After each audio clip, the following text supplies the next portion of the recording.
It is April the 2nd, 2026, and the time is about 5, almost 5:30 p.m. Eastern Standard Time. Happy New Year. April 1st is the first day of spring. Happy New Year. Happy Passover. It's also Passover, which is resurrection season and deliverance season. Happy Easter for all of my family that celebrates Easter. We're just so grateful that everybody's here.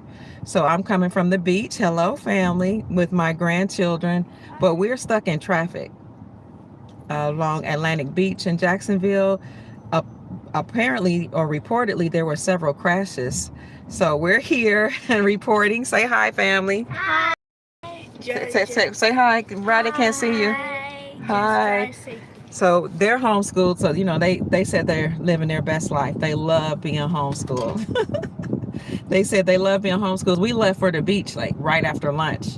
Or maybe before lunch. Yeah, before lunch we had breakfast, and then before lunch we headed out to the beach, and they said we love being homeschooled because we can take time out to go to the beach and live life and learn as we go.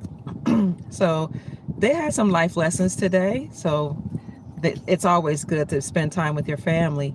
But I just wanted to come on and say that there was a report that came out today that said that the United States Treasury approved President Trump's plan to phase out all paper currency. And the new monetary system, according to this report, says will be government cryptocurrencies, is what they said, and gold coins.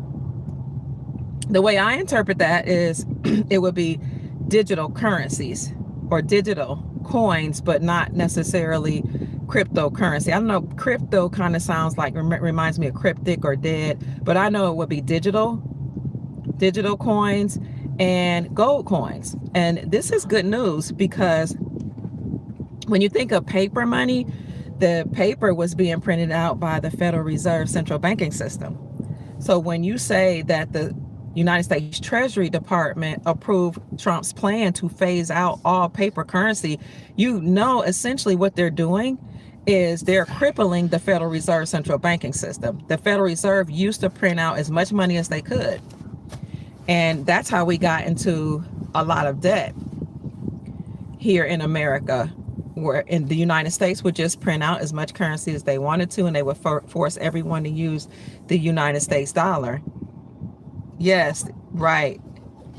So yeah, I love that. It's over. Somebody said, so the cryptocurrency will be XRP. Thank you. And XLM. Thank you. Yes, the digital assets. So basically they're letting us know that the republic has been restored. When you say the United States Treasury Department determined that they approved President Trump's plan, you know that the republic is being restored because the United States Treasury Department is the only department, according to our Constitution for the Republic, that can deal with money. So it's over for the United States Incorporated. It's over for the Federal Reserve central banking system. And we first saw that in 2014 with Motu Proprio, the letter that Pope Francis wrote to Obama. He basically said that all presidents are presidents of a corporation. They are CEOs and president of a corporation, not president of the country. He said that the government and all of its agencies and all of the court officials and police officers, he said the police officers are policy enforcers of the United States Incorporated. All of them must stand down and cease and desist. He went on further to say, if we don't stand down, then General Ham would lead the charge and be over the Grand Army of the Republic to force us to stand down. And you read down the line, he told everybody they must stand down, they must cease and desist. And then he said it has been our policy to enslave African Americans and to use them as chattel to pay off our debt. It is also being our policy, he said, after that to then use everyone else to pay off the debt. But he said first they used African Americans after the Civil War. But he said everything that we've done has been systematically against the people. We are not a part of the government. That was in 2013. I always forget if it's 2013 or 2014, and we've read that letter many times. But additionally, you had Representative Thomas Massey from Kentucky to introduce the End the Fed Act. He did that under Trump's administration, the first administration, his second administration under Biden, and again, because Biden wasn't really the president, Trump was still running as the president. Trump was president number 45 through 47. But he's done it again most recently to end the Fed. So you had those two things, motu proprio, Thomas Massey bringing up the End the Fed Act. And then you had the Supreme Court of the United States in the summer of 2024 to overturn the Chevron doctrine, which determined that the Chevron doctrine had given the government unlimited powers. They were turning that around and said that the government was unlawful, unconstitutional, and treasonous. And then that was around June. Then in July the next month, the Supreme Court of the United States determined that state-sponsored banks could operate independently from and outside of the Federal Reserve central banking system, and that they could have their own charter and issue out their own gold-backed currencies. So this is great. Yeah, what you say, babe? I look like I'm finna steal a TV from Walmart. So that's funny. I just came from the beach, family, and we were stuck in traffic. That's why I came on live, because they said it could take an hour longer to get home than normally. I don't live that far from the beach, but they said there were several crashes along Atlantic Beach area. So I was behind a whole bunch of cars and emergency vehicles. So I'm thinking it's going to take me forever. I'm like, I might as well go live and tell them that the Treasury Department ruled in favor of Donald Trump to end all paper currency.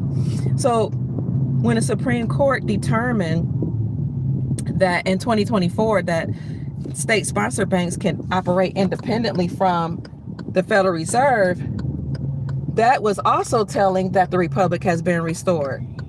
Because according to our lawful republic, all states are actually countries. See, a state is a country, has its own flag. States have their own constitutions. And in fact, there's a part in the Constitution that says that local governments or local community governments or community organizations have more power than the Federal Reserve. Not the Federal Reserve. The communities have more power than the federal government. And then it also says that the federal government only has the powers, whatever powers the people give it. So saying that state-sponsored banks can operate independently from the Federal Reserve central banking system was monumental, because since these state-sponsored banks have their own charter, they make up their own rules. They have gold currencies and gold-backed currencies. And this is when you saw that happen in 2024 in the summer. Then you saw many states actually come out with gold Arum notes. Gold Arum notes. There's a crash ahead. There's a crash ahead. Gold Arum notes are gold backs. Now, I've been reporting on gold backs since right before Trump's first administration. But at that point, there were only 13 states that had gold backs or gold Arum notes. And they said then that they were using gold Arum notes to buy local goods and services. Right? That was like 2014. And then after that, state by state just started announcing that they were unveiling their gold Arum notes. Oh, that was a bad crash. So now we have 46 states in America that have also removed the state sales taxes from the sales of precious metals. You can find that article under the Sound Monetary League or Sound Money League. They made that announcement. But we have been reporting that since about 2014, when I used to go visit Ghana, and I stayed in Ghana and I saw all these Chinese mining gold and Europeans. In fact, there's this one company that's prominent over in Ghana. Ghana's called the Gold Coast, called Anglo Gold Ashanti. And they put their name, the Europeans put their name in the front of it, Anglo Gold Ashanti. They had an agreement with the Ghanaian government to mine gold there. So I was there watching that happen in 2014 and 2015. So I knew something was happening. And I stumbled upon this book called Africa is China's Second Continent because the Anglos, Europeans, same people, and the Chinese were mining gold like crazy. So I knew something was happening. But here we are now in 2026. And for anybody that wasn't sure if we're going to the gold standard, definitely. That's why I'll put the article on my community section. But that's why the article says that the United States Treasury Department ruled in favor, approved Trump's plan to phase out all paper currency and use government digital cryptocurrency and gold coins. So if you want to get ahead of the game, then please get you some silver and gold. You can get regular, you can gold or silver coins, gold or silver bullion. Hi, family. You can get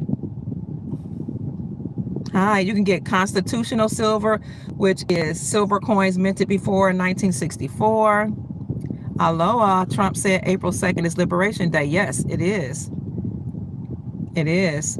Our powers are a moot point. We don't know law. We don't understand enforcement, because if we did, we wouldn't be doing all this talking. I hear you. Yes, it's Freedom Day. And this is why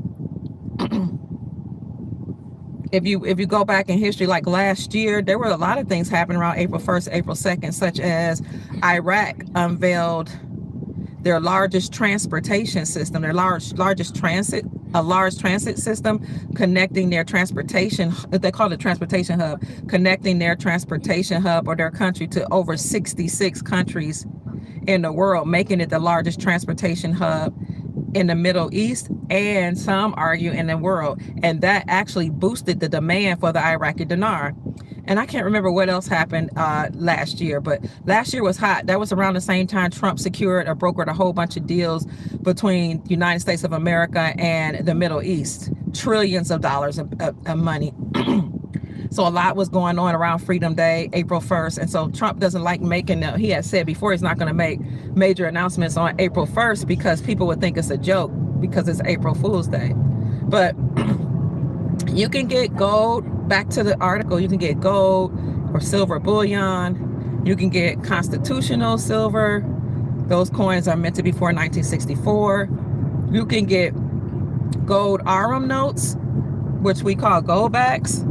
That's 24 karat gold. That's on a note. Literally, it's real gold on a note. And you can use it to buy local goods and services right now. And even though it might be issued by like state of Florida, you can use it in Utah. You can use it in any state. This is just proof that it's over for the United States Incorporated. It's over for the Federal Reserve Central Banking System. It's over for all of those agencies. And speaking of it being over, I see a lot of people that are expressing their concerns with President Trump, bringing up birthright citizenship to the Supreme Court of the United States. And the reason why that's an issue is because I don't think people understand that there were some people that would come to America, and he even mentioned this, like billionaires and millionaires that just wanted to get their claws in this country and get a hold of our trust and get a hold of our land. I mean, us Americans here. And so millionaires and billionaires that were pregnant, they would just come fly all the way here just to have a baby so that their child can have birthright citizenship. And then when you give their child birthright citizenship, their child would buy up the land, and then by virtue of them being a parent, they have access, and their child would grow up and become government officials. But what people sometimes miss is that the child is beholden to and have allegiance to, typically, to the birthplace of their parents. Just because you're born, I know people born in the Philippines, in Germany, born all over, born in China, because their parents were military. But they don't have an allegiance to those countries. They have an allegiance to America, to the birthplace of their ancestors.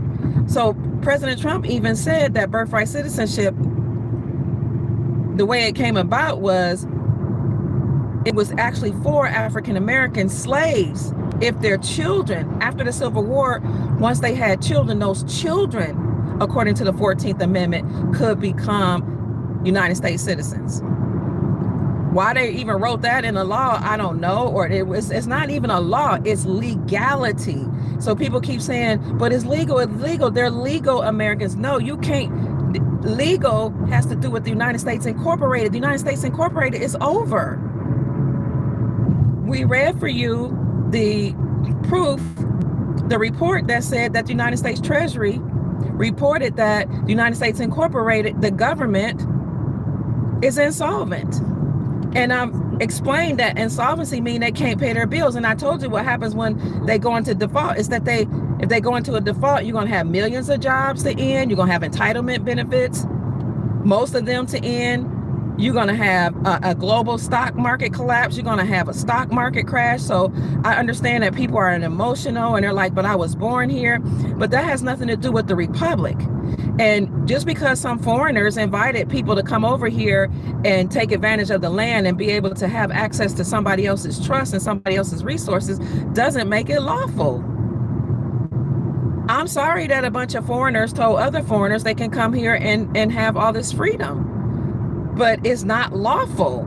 It may be legal, but it's not lawful. The people that are from this landmass did not invite these people to come here. So just you had bloodline families to usurp authority from the people that were already in power here on the Americas. We already had a beautiful empire. We already had laws and treaties on the books with many, many nations. But people that came over here and took over and made the original Americans slaves and chattel property or prisoners of war, could then disinherit the people from their land by telling, so-called black people, you all came from Africa. Y'all came from slave ships. Do you really think if we came from Africa, people in power wouldn't have shipped us off a long time ago? They would have done just what they're doing right now, trying to deport all the people here that are here unlawfully. They would have said, y'all problem for us, get out of here. That they did not send us to Africa because we didn't come from Africa. We've already been here. So I do understand the emotional unrest and, people upset because they were born here. But when you look at, people, if people read the Constitution and they study the Constitution and they even talk to constitutional experts like John Eastman from California, he talked about, and the constitutional experts will say that in order to have certain positions here, like go into politics and be the president, you have to be natural born and subject to the jurisdiction thereof, subject to the jurisdiction of the state in which you were born. It's not, and then John Eastman goes further and say it's not just about proximity, it's also about allegiance.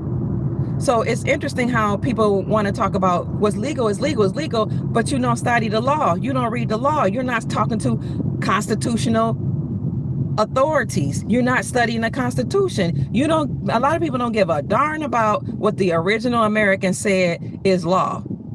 You know why? Because a lot of people, unfortunately, came here, got business loans, dropped off their children here, got into government positions, got bank loans to have, look at all the businesses that are shutting down. These are people that weren't supposed to be here. All of these businesses. That's why the airports are full. They trying to get up out of here. And I'm not talking about regular everyday people. I'm talking about just what Trump said on his Truth Social the other day. You had a lot of millionaires, a lot of billionaires to come over here and create businesses. They bought up hotels, they bought up airports, they bought up restaurants, they created gas stations, convenience stores, all of that. And then their children moved up and got into government after they got all these entitlement benefits and scholarships, minority scholarships, to go in STEM, science, technology, engineering, and math, and infrastructure, and they built themselves up. Why do you think the East Indians are at the top? They're at the top of the pyramid when it comes to finances and economics. The East Indians, because the Brahmin class is the ones that came over here, not the untouchables, not the darkies, not the ones that look black, not the indigenous original East Indians. The ones that came here were the ones with money, the rich ones. They got the loans. They're the ones who, I'm supposed to turn here. They are the ones who started the businesses. They're the ones who got the STEM jobs. That's why they're at the top of the pyramid. A lot of people keep saying they came here with $1, $5 in a dream. Well, how did you make it? Where did you live? Okay, tell the truth and shame the devil. Where did you move with $5 in a dream? In 600 feet, make a U-turn at St. John's Bluff Road They're South. just not telling the truth, family. And so those are the ones that are in question. Everyday Make people a U-turn at St. John's Bluff Road South. Everybody that were born here, you know, just born here, regular people, you know, I don't know how they're going to deal with that. But you see a lot of people, a lot of original Americans aren't talking on it because we're like, it's not our fight. It's like everybody was able to come to America, from the Europeans to the East Indians to the Africans to the Asians. Everybody were allowed to come over here and get benefits and get loans and move up into politics and take political positions, you know.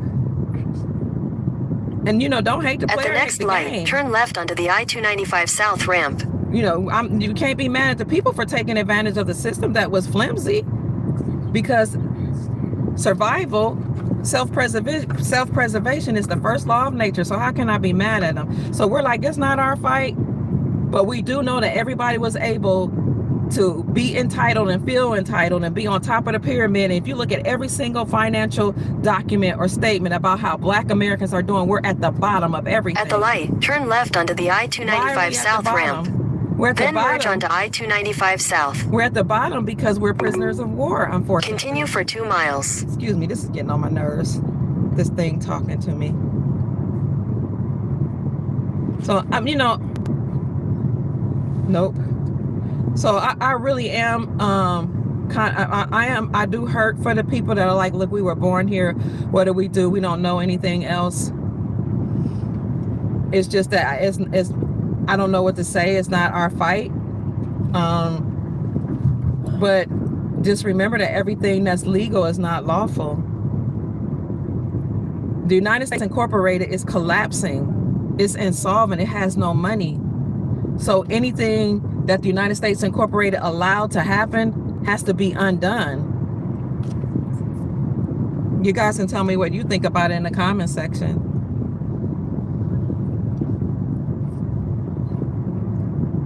Y'all know what? I never heard of this road. There is a video out that I did put on my my YouTube channel because I wanted to know if it was real or not. And basically in that video, Donald Trump doesn't say that SCOTUS made a decision on birthright citizenship. He basically just talked about how people use the 14th Amendment to drop their children off here so that they themselves can enrich themselves. And he said, but that he admitted that was for the slaves, the children of slaves. And he also said in the beginning of that clip, when you look at this, like a 3-minute video, look at my shorts. He said the Supreme Court terminated or ended presidency.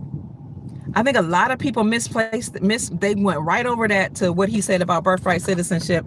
And people are like, oh my God, how can he say anything about birthright citizenship? I'm like, did y'all not hear him say that they did away with the presidency?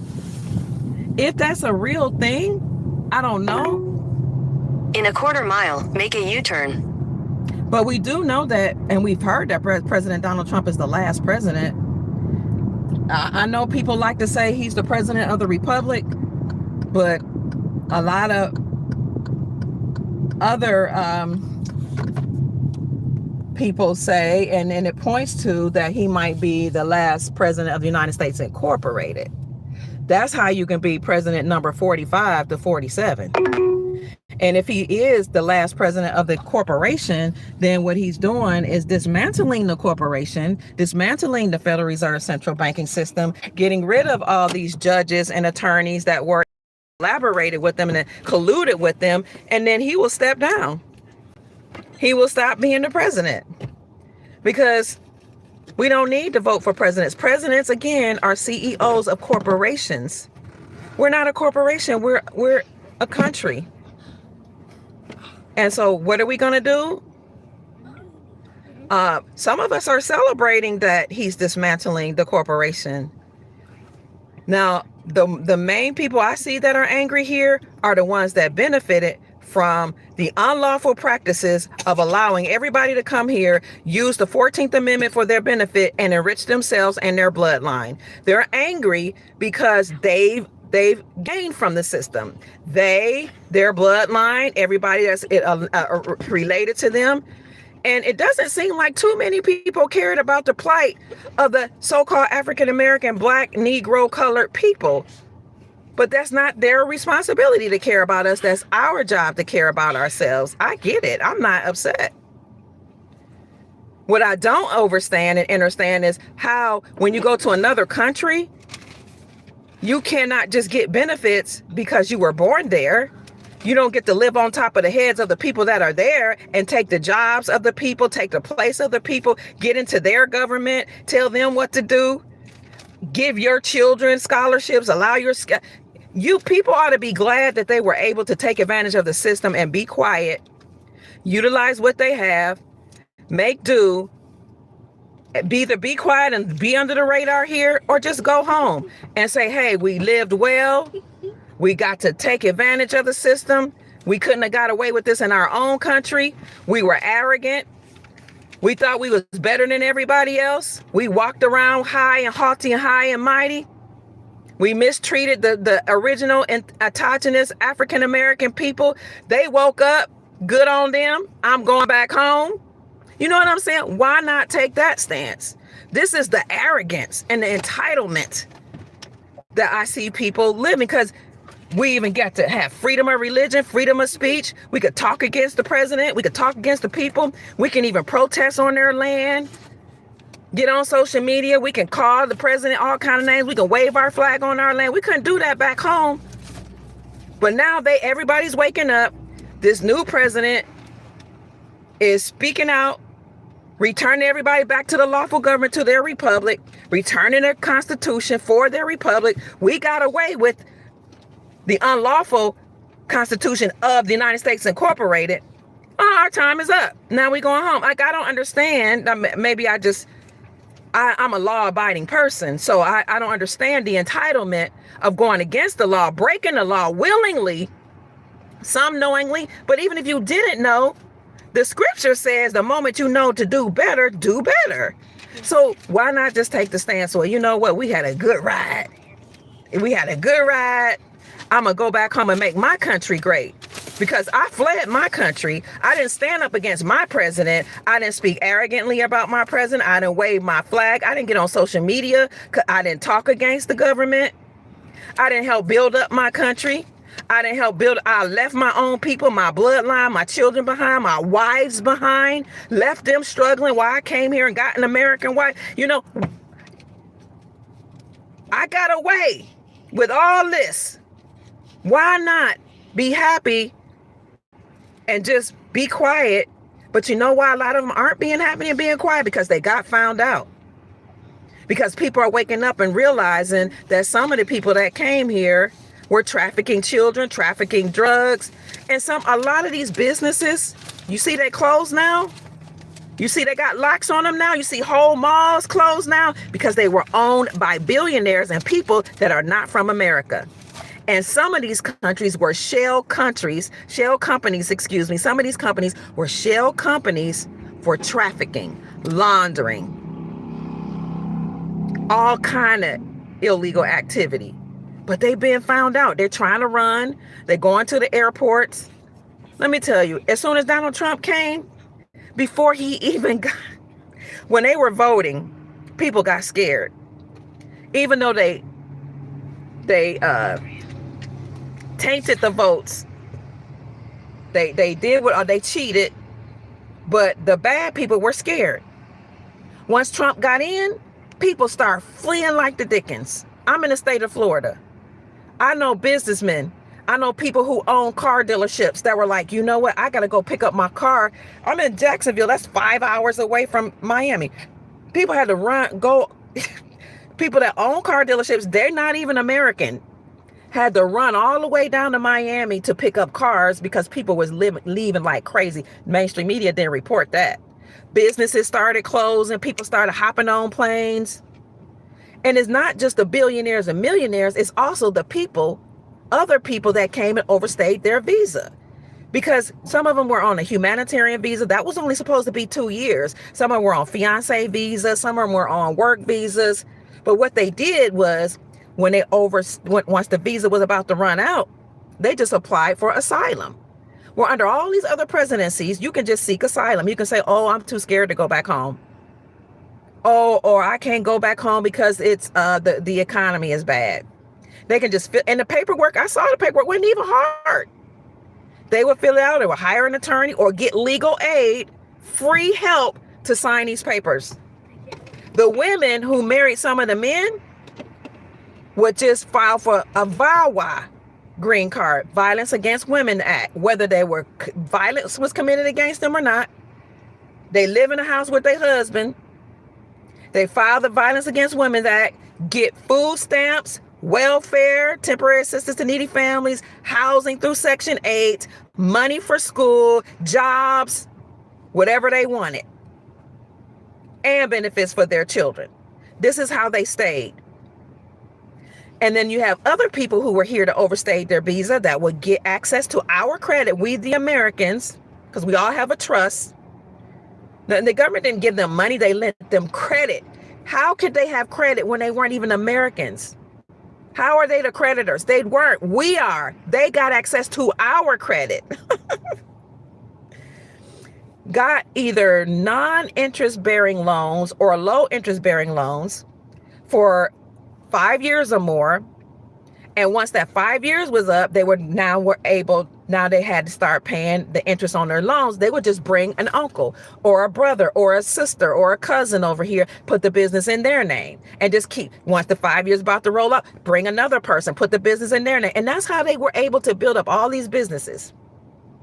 And just like you see corporations buying up houses and buying up apartment buildings, the people were coming here doing that. A lot of Asian people that were coming. And it was discovered in 2020 that a lot of the Asians that were here, no, I'm not trying to disrespect our Asian brothers and sisters, but I'm talking about the ones that came up here to buy up a lot of land and to infiltrate the research departments and our universities and infiltrate government and buy up banks and buy up businesses. It was discovered they were part of the Chinese Communist Party. Look up the video on YouTube where, what's his name? What's the ex-FBI? Is it FBI or CIA director? Oh my God, I can see his, Mike Pompeo at the governor's conference. February 8th, 2020. Look it up. Mike Pompeo speaks to the governors at the governor's conference. He said, I am an ex-FBI agent. I think it's an FBI agent. It was the FBI or CIA agent. He was the Secretary of State under Trump, first administration. He said, I know what you all have done, all of you governors. I have a report card from the Chinese Communist Party. I see how complicit you've been with the CCP, and there's a rating, a grade from A to F on how complicit you've been with the Chinese Communist Party. You've allowed a lot of the Chinese from the Chinese Communist Party to infiltrate the government, to buy up land, to infiltrate healthcare, to infiltrate research, to infiltrate our universities, to infiltrate every segment of our society in order to allow them to take over America. He said, but I'm here talking to all of you today at this governor's conference, and I'm going to tell you to do the right thing because I have the report card and I see everything that you've done. Mind you, this was right before March, right before the whole world shut down because COVID was running rampant in 2020. He gave this speech at the governor February 8, 2020. He said, I urge you to do the right thing. If you don't, we're coming after you. Well, of course, they didn't do the right thing. Did the FBI come after him? Well, let's talk about it. I was in Louisville, Kentucky at that time. In March, the very next month, the FBI confiscated 10,000 automatic weapon parts at our airport, the Muhammad Ali airport that had flown in from China. They were owned by the Chinese Communist Party. The FBI confiscated them. Okay, the same month around COVID, about somewhere in March 2020, maybe the next month, the FBI closed down a PNC bank mall area, like the whole strip, close them down because it was discovered that money from the Chinese Communist Party and Ukrainian mafia was laundered through the PNC Bank. So that whole complex was taken down.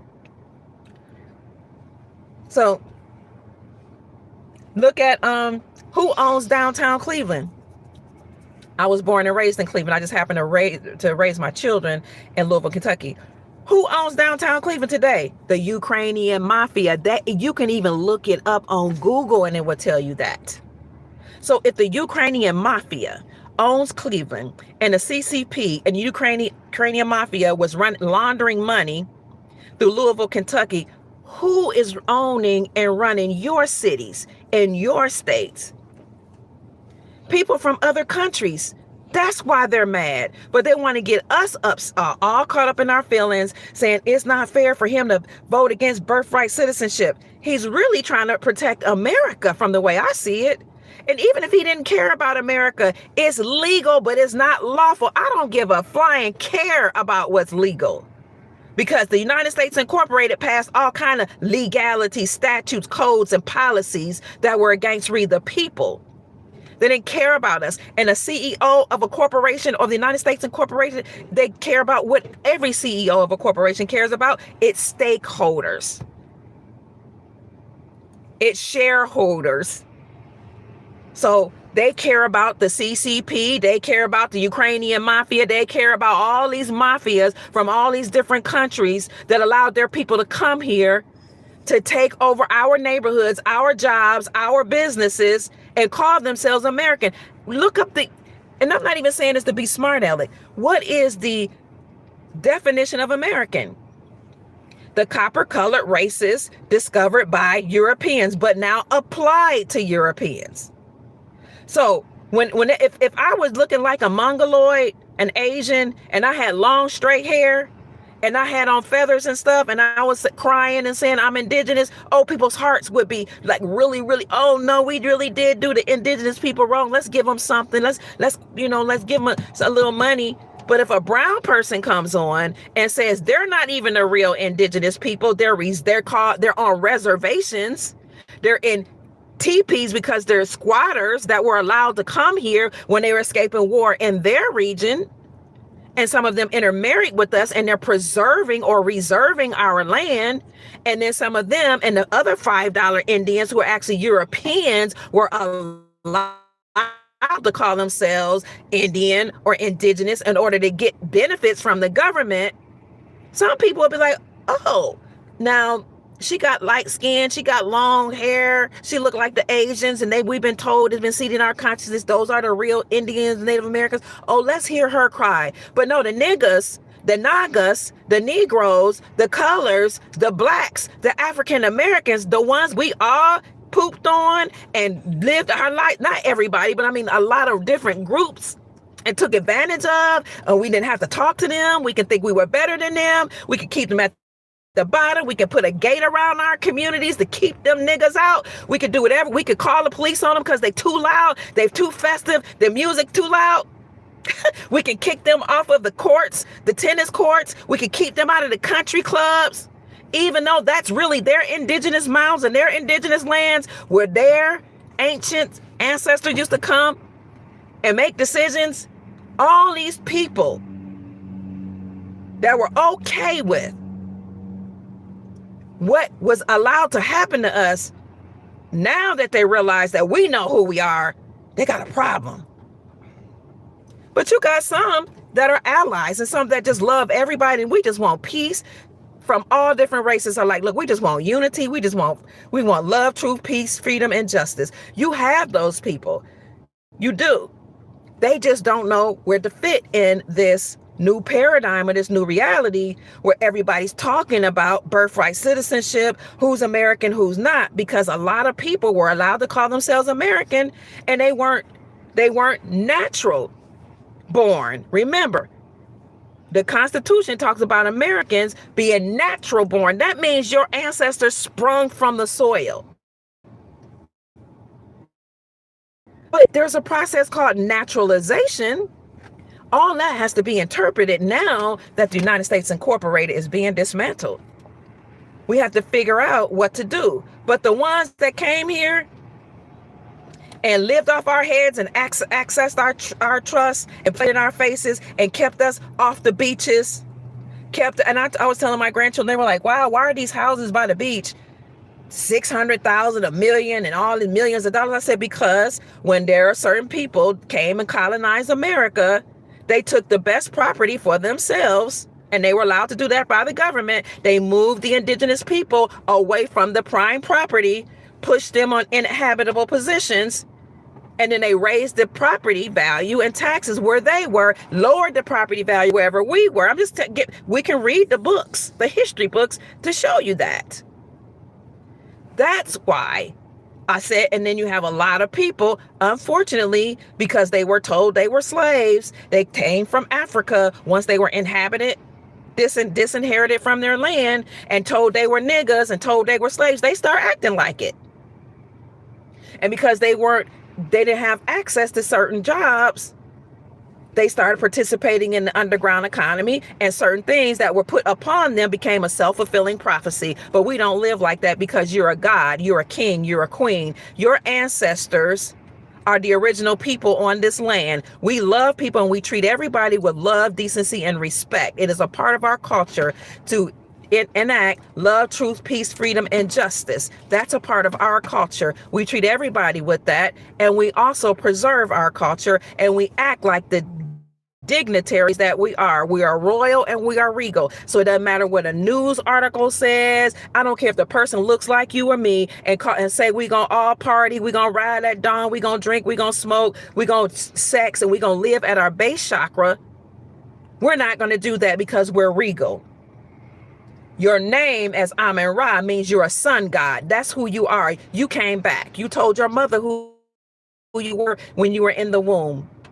So what you're going to do is you're going to reclaim the land. You're going to make sure that you have a good name. You're going to make sure you live according to your ancestors.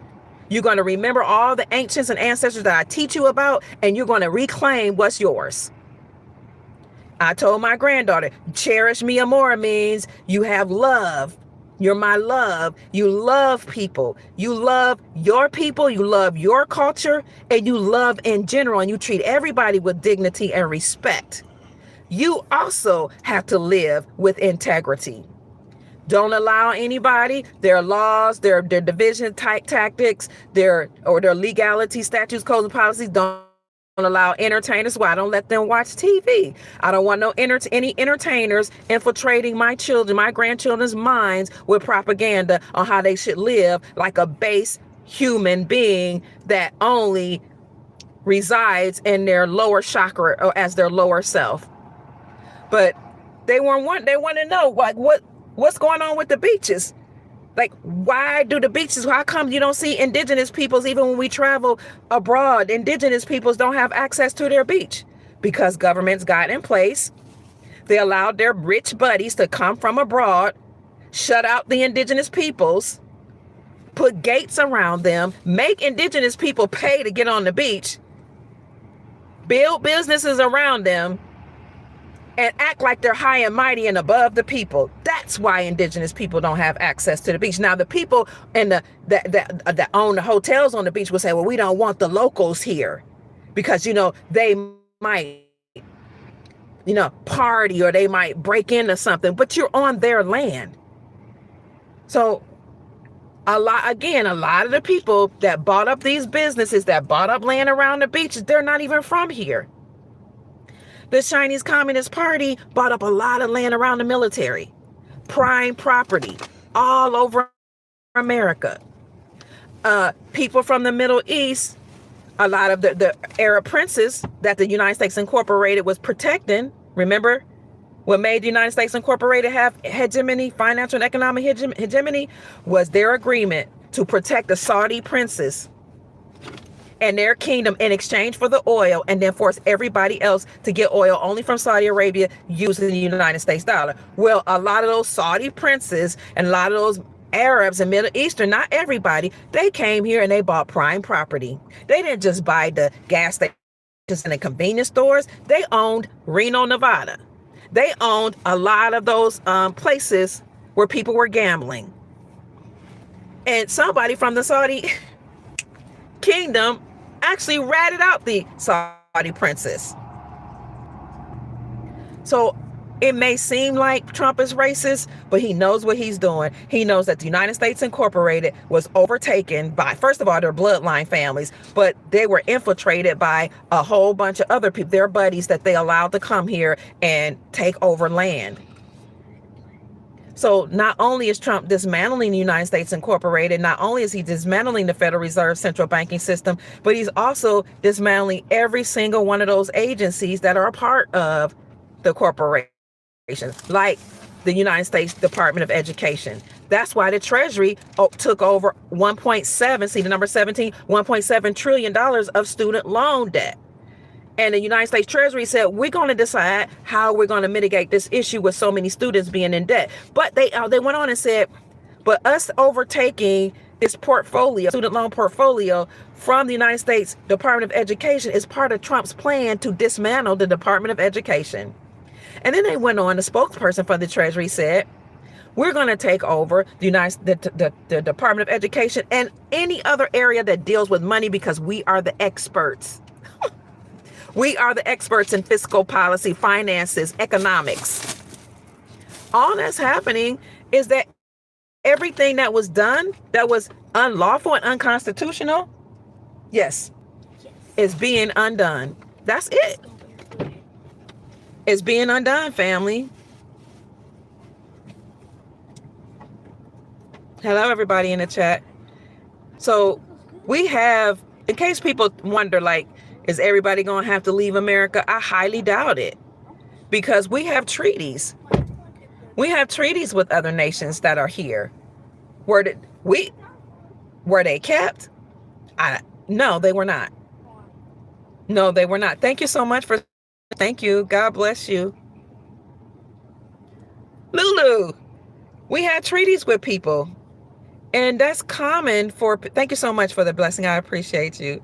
It's common for nations to allow other nations on their lands, but they must live in truth and justly. They must abide by those treaties. They must abide by the laws.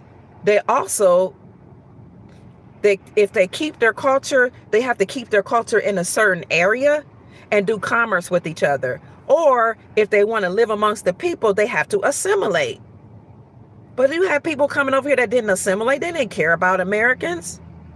They got little Italy, little this, little that, little Africa, little this, little that, little Mexico, which, okay, you want to keep your culture intact. But to have access to people's trust, that's called theft. And whether you stole lawfully or knowingly or unknowingly is a moot point. Ignorance of the law is no excuse. Now, when the police pull us over and we say, well, I didn't know it was against the law. Everybody understands ignorance of the law is no excuse. You still got to know it. You got to abide by it. But when other people say, well, I didn't know, then it's like, oh, no, we can't tell them they have to abide by the law. Now they didn't know.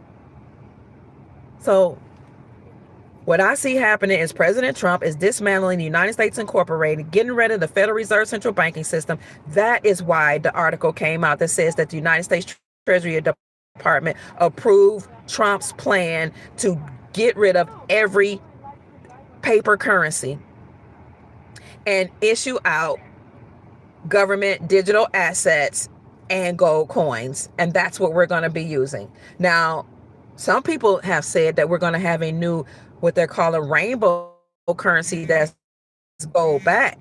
Thank you for the Cash App blessing. Sheila Wallace, God bless you. Thank you so much for sending me a Cash App gift. Some people say we're going to have a gold back currency, but the article that came out said digital currency, digital coins or cryptocurrencies and gold. Everything is going mostly digital.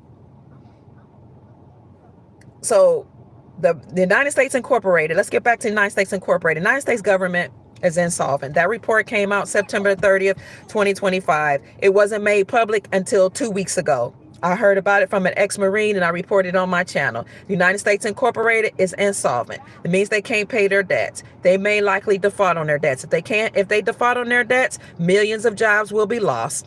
A stock market crash will happen. A global financial crisis will likely happen. However, most countries have been preparing for this. That's why central banks all over the world accumulated gold in record numbers over the last 5 to 10 years, especially the last 5 years. They were preparing for this global collapse. They knew that the United States Incorporated was going to end. They made agreements to help simultaneously crash the dollar by refusing to use the United States dollar for trade and to only use their local currencies backed by silver and gold.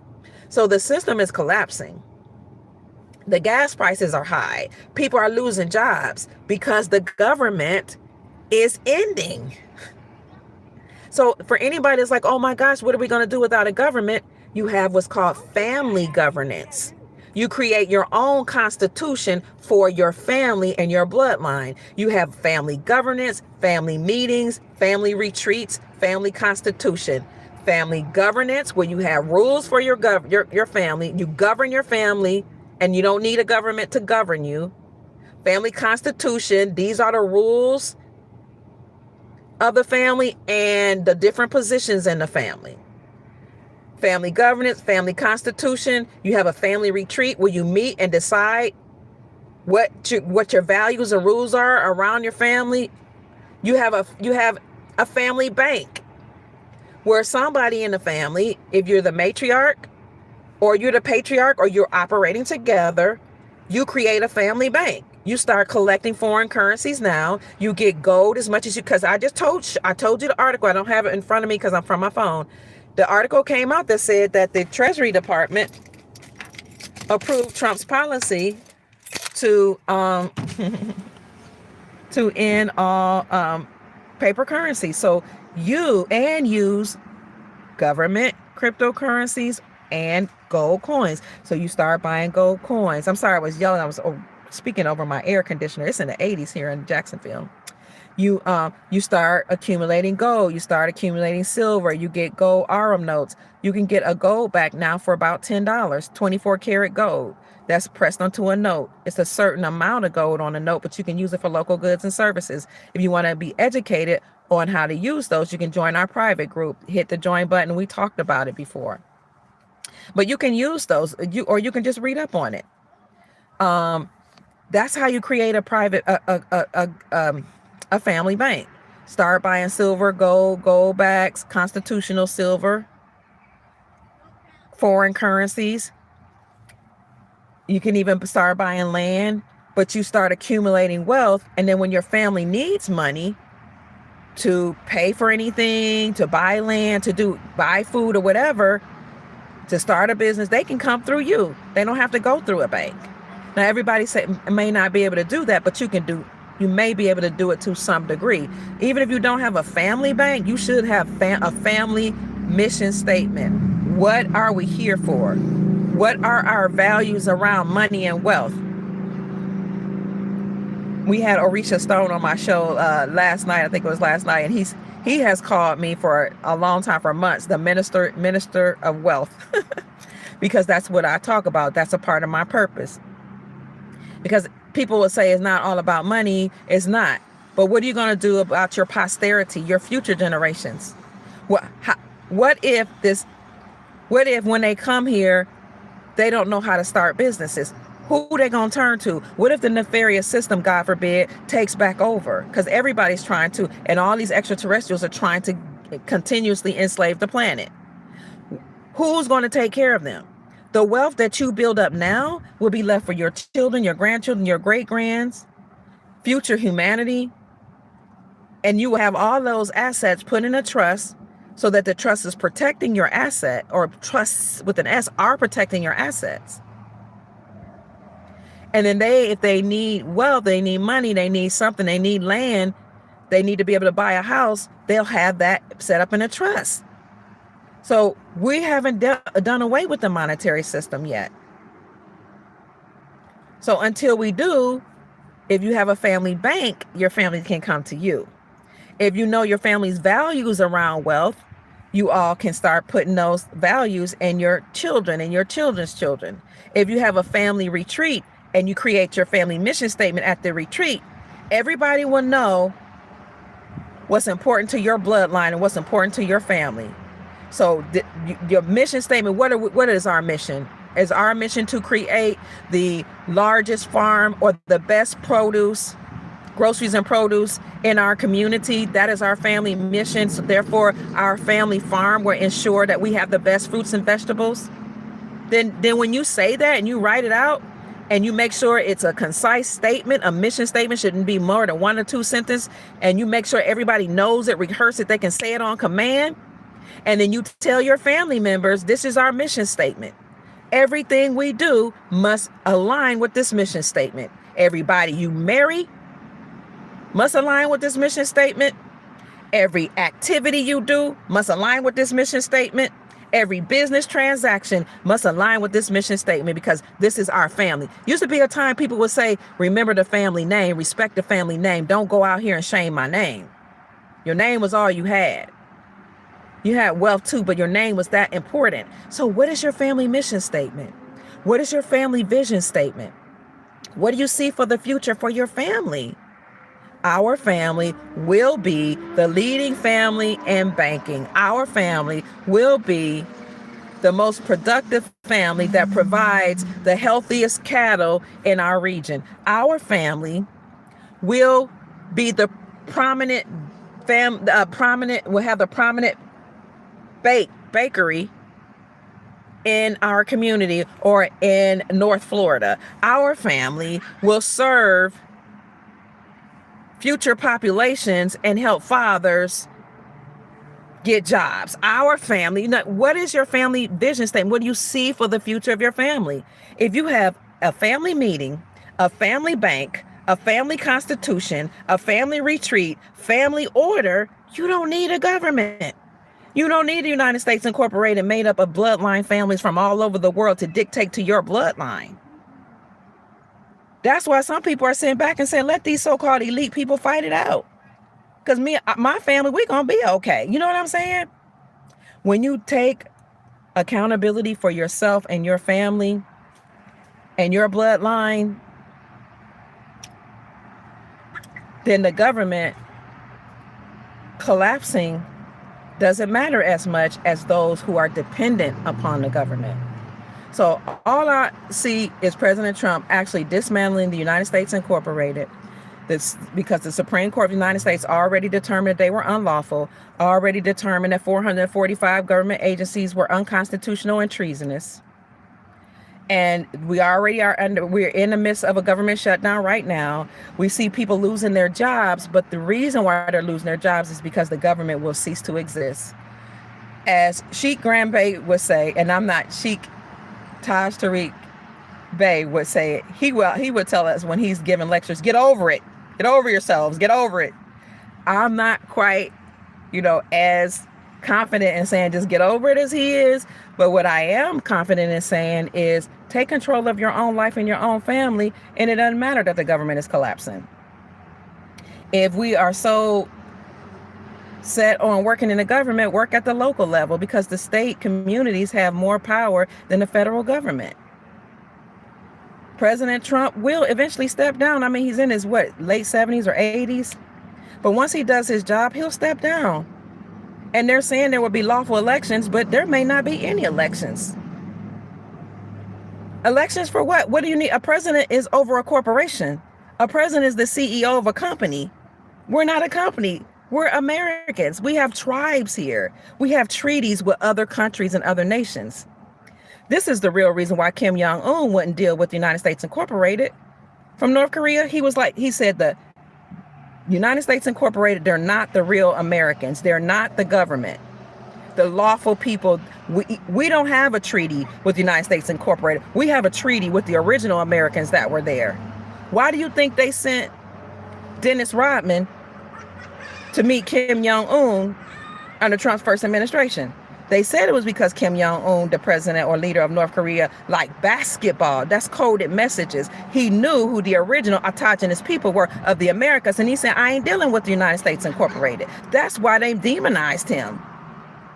One of the reasons they demonized him. Why did they demonize Putin or the Russians? Now, I don't even know if they demonized Putin as much, but the Russians.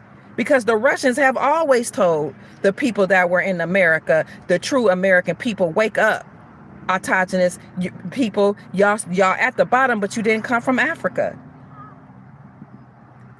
There are so many people. The Colombian president made an announcement at the United Nations in November 2025. He said, this is my last time speaking. He made a announcement at the UN. This is my last time speaking. He probably knew Trump was coming for that behind. He said, but I just need to say this.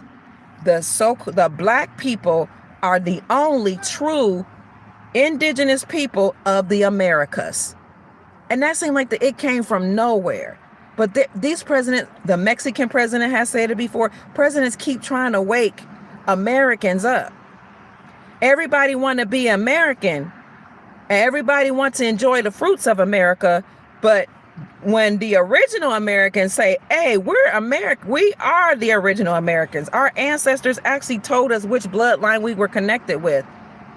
Dan, I just keep seeing, I'm looking at these family, there are buildings that are locked up.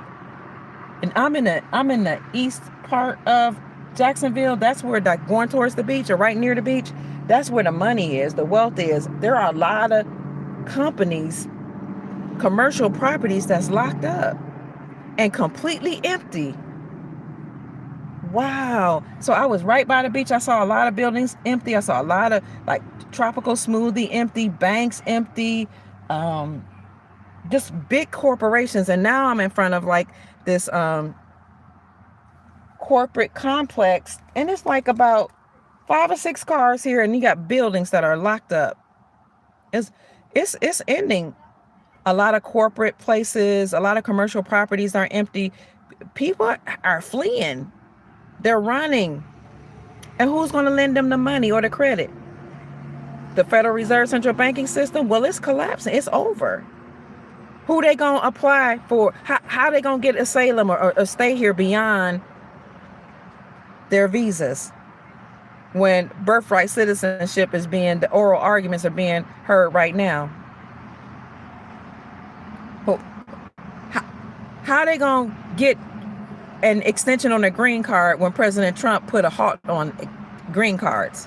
How their wives going to apply for Violence Against Women Act if they're married to an American and said, we don't get a loan and he treats me bad, so let me go on and get these benefits and let me keep my business open, when President Trump said, we're putting a freeze on everything. Birthright citizenship, are you saying you an American because you got VAWA, asylum seekers, extension on green cards, extension on all these applications, a freeze for years.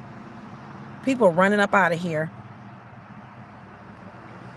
And they got us common people, so-called common people, arguing either for them or against them, but we don't really know what's going on. We don't know how much they've been allowed to have. We don't even know. I don't know if you all have noticed this. You go in some neighborhoods, you don't even know. You might go to, I went behind certain areas and neighborhoods, and I didn't even know there were whole big mansions, big complexes, and some of these side streets where people don't look nothing like me. They don't even look like European Americans. I'm like, where did these people come from? How did all this stuff spring up? We don't know what they've been allowed to get away with. President Trump is just a sounding board. He told us that people were getting billions of dollars from the government. And you wonder why they're walking around here with no jobs? You wonder how they can just walk around here living in the mansions? Because they can use the squatters' rights to their benefit, but don't be American and try to use it. They'll lock your tail up, even though in their law it says if some person leaves their house and you squat on the land and nobody says anything, you can take possession over the land. I have family members who were in real estate brokers that said it's written in their laws. They have people that own our property on our land that said that their children cannot sell it to a black person. Still on the books. Real estate. The real estate agent I went to real estate school because my son was a broker and I have family members in real estate. I said, what? The books say? I said, I thought it was, unlawful or at least illegal to say you can't sell land to black folk. The people who have money will tell their children you may not sell land to a colored person or an African American, and it's still legal. You still learn that in real estate school. This is what people have been allowed to get away with. What about when you turn 13 and you have the bar mitzvah? I heard people who know, because they took some of these series tests and they know some people who, have taught them this. What they learn at 13? How to gain access to their trust. You know what some of these other people who come over here learn? How to gain access to our trust. How are they gaining access to anybody else's trust but ours? Us Americans that had, birth certificates that were securitized and turned into bonds and accumulating interest and, circulating on the stock market. How are other people gaining access to our birth certificate?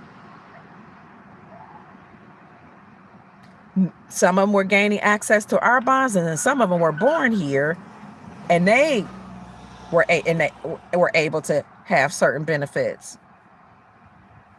You can't do that in any country that I know of, but I would venture to say most countries you cannot do that.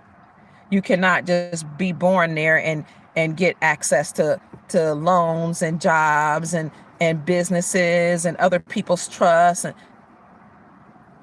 everything that was done unlawfully has to be reversed. That's what I'm saying. Whether people like it or not, we're going to have to get over it. It is what it is. Just like we got over being mistreated as prisoners of war. We got over being at the bottom. We got over people living on our heads and building businesses and all over our lands and pushing us off of our lands and buying property, whether they knew it or not, that the bank had no right giving them and nobody else had right to give them. And they kept the properties for themselves and their posterity and said in their trust and in their laws, you can't sell it to a Negro. Just like we had to get over it and try to figure out a way to just live and deal with it. And just like we had to get over them creating prisons and jail houses and what they say, locking us up and surveilling us, stopping us on the street, profiling us. We just had to get over. We just had to deal with it. I'm hearing they were even doing it to European Americans or Caucasians too. And that cops were beating up other Americans. Why? Because a lot of these cops were infiltrated. First of them, a lot of them, they're part of brotherhoods and secret society members. They don't care nothing about us. They enforce the policies of the corporation. But a lot of them were MS-13 gang members from other countries that infiltrated these departments. And so these thugs would beat up Americans, profile them, and write tickets for them so that they can gain access to our trust and then hell us off in prisons and jails. And a lot of the prisons were private owned so that these people who are not even American that own these prisons can make money off the American people. The mainstream media is not going to tell us that the people who own prisons were not American, that the people who own banks were not American. Here's the thing they tell us, oh, my family came over here with nothing. And I've asked some of them, nothing? Oh, we had a dream and a prayer and $5. Well, how'd you start this corporation? Oh, my best friends, my family's best friends, family lent us $100,000. How did they loan you $100,000 and you're not from America and they're not from America? And the $100,000 that's nothing to you?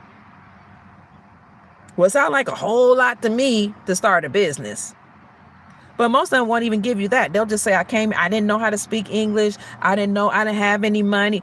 I'm telling you, if we think for 1 minute that a bunch of poor people with no money got on an airplane to come here and build a business within 5 years and live in the best neighborhoods and get their children university scholarships or school scholarships, we think they can do that in 1 to 5 years?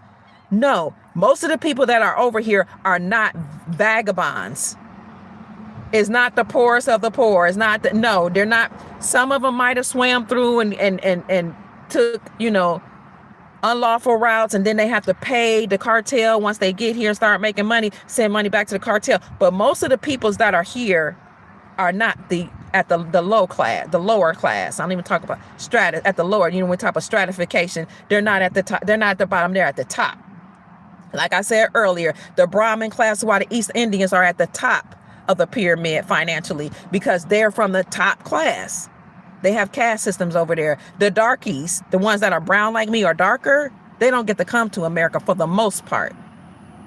They can't even fathom getting to America. They already had money coming over here. And then their rich buddies in the government gave them benefits. Trump said it on his Truth Social. It's just that people don't want to believe him. But all the things that's happening, family, thank you so much for the hearts and for the Cash App gift. All the things that's happening is working out for the good of everybody, because what's happening is many of those countries where there was some unrest are at least stable enough for some people to return. Now, they're not going to have the lifestyle they had here in America, but that's what they hopefully will be able to do, is to rebuild their nations with the skills, the knowledge, and the money. Thank you for the Cash App blessing, Cameron. God bless you. Thank you so much. Hopefully they can rebuild their nations. Yes, this is the greatest country in the world. Who you think built it? People will say the slaves, they did it all on the back of the slaves. No, they did it all on the back of the original autochthonous people here who were classified as chattel property or slaves, but we are prisoners of war. We were colonized through war. Our ancestors had even greater empires here, even greater businesses, they talk about Tartaria, they talk about Atlanta. You could go to Atlanta back in the 90s. They would show you the underground cities that were there. You used to be able to go and shop in the underground city in Atlanta. A lot of our stuff is underground. A lot of our stuff now either wiped out or is still here. The cathedrals that they make their places, houses of worship, their synagogues and their Catholic cathedrals and the universities, these courthouses, our ancestors built that, not as slaves, but as emperors and empresses and royal families and tribal members. Like, that's why this is the greatest country in the world. Put some respect on our name. Put some respect on us. And I will say this, just because you have a lot of people that don't look like me that says I'm native, I'm indigenous too. You don't have to be brown to be indigenous, because we had a lot of intermixing and intermarrying. But all I'm saying is we were tired of being mistreated and put at the bottom. We're tired. We're tired of being quiet. We're tired of being called a slave. We're tired of being called a nigger. We're tired of being called Negroes. We're tired of being treated as such. We're tired of people locking us out of our communities, locking us out of the beaches. We're just tired of the government mistreating us. So when we see somebody like Donald Trump saying he's shutting down the government, we like, go ahead. Saying he's shipping people up out of here, we like, that's not my fight. Because when they came here, they ain't like us anyway. I worked in higher ed administration. I've had students from other nations tell me that they were told, they are briefed when they come here to stay away from black folk. People classified as black. We're dirty. We're lazy. We don't like to work. Now, there may be some people that are lazy and don't like to work. I don't know.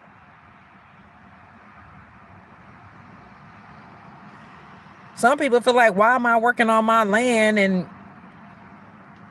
begging somebody for a loan to start a business, or begging folk for this and that.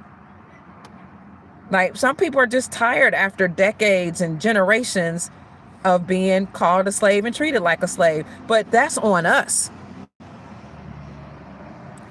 Everybody has to be responsible for how they live their lives and how they govern their families. So I'm the type of mom, I didn't allow my children to give excuses. You're going to make straight A's in school. Occasionally you get a B or a grade, but they all graduated at the top of their classes above a 4.0. Every last one of them. 4.0 is perfect.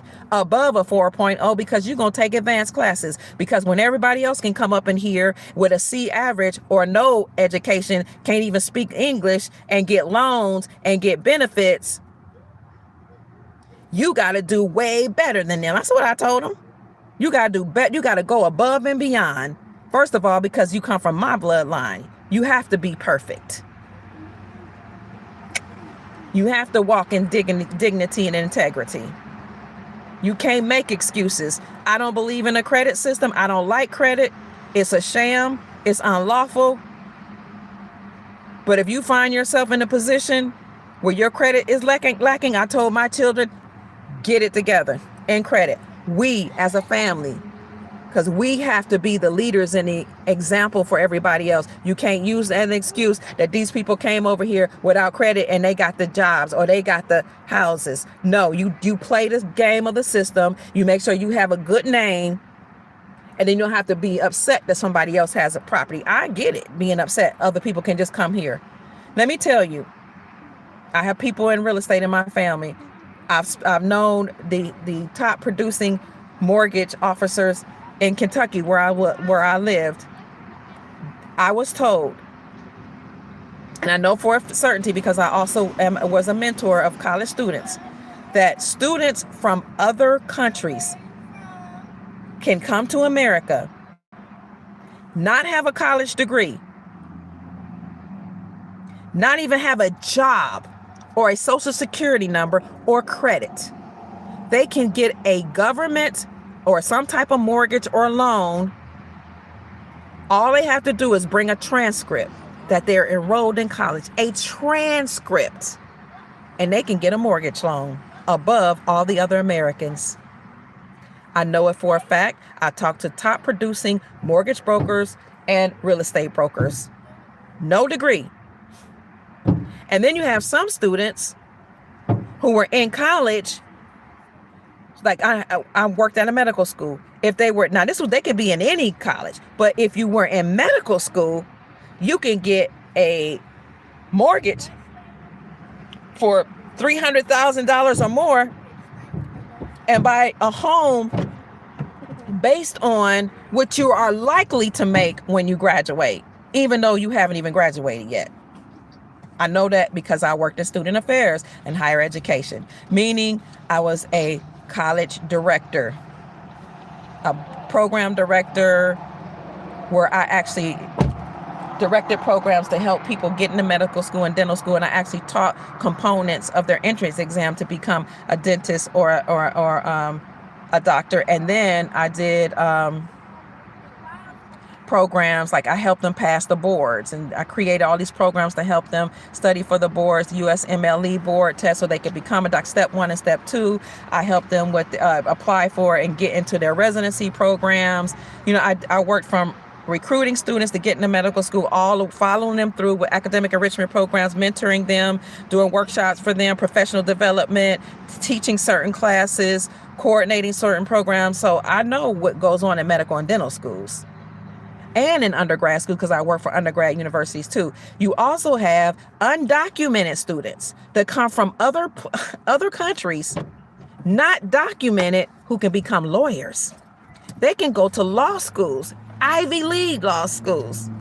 They can go to Stanford and get, how can you be from Korea or Istanbul or wherever and be undocumented?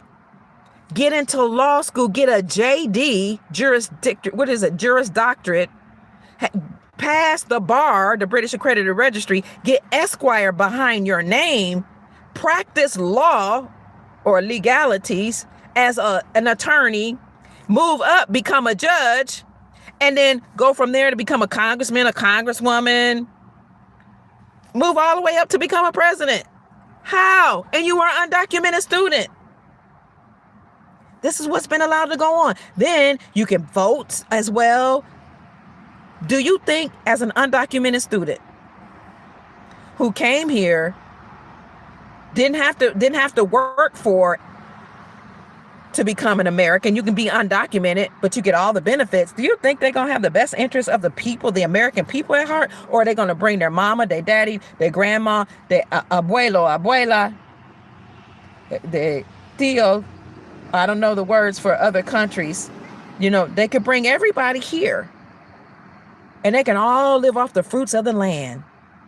Because another thing that happened is the government was going out, the United States Incorporated, and recruiting professionals to go into medicine, dentistry, nursing, education, government, technology, science, math. They were recruiting people from Africa, Asia, some from Australia, some from all over the world, and putting them in professions as if we don't have people here that can treat Americans. They would give them jobs, and then they would also recruit their husbands or wives and give them jobs.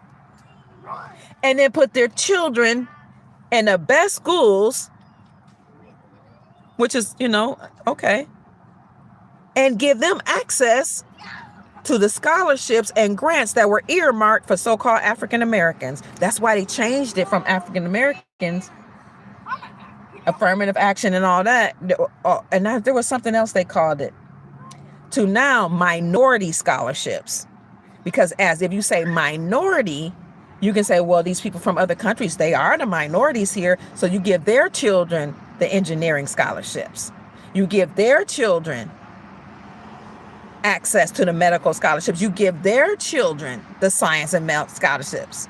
So the government was going out recruiting people from other nations, also recruiting their spouses and giving both of them jobs, putting them in the nicer neighborhoods, paying for their stay, or giving them money above what everybody else was getting so that they could be housed. I'm telling you what I know.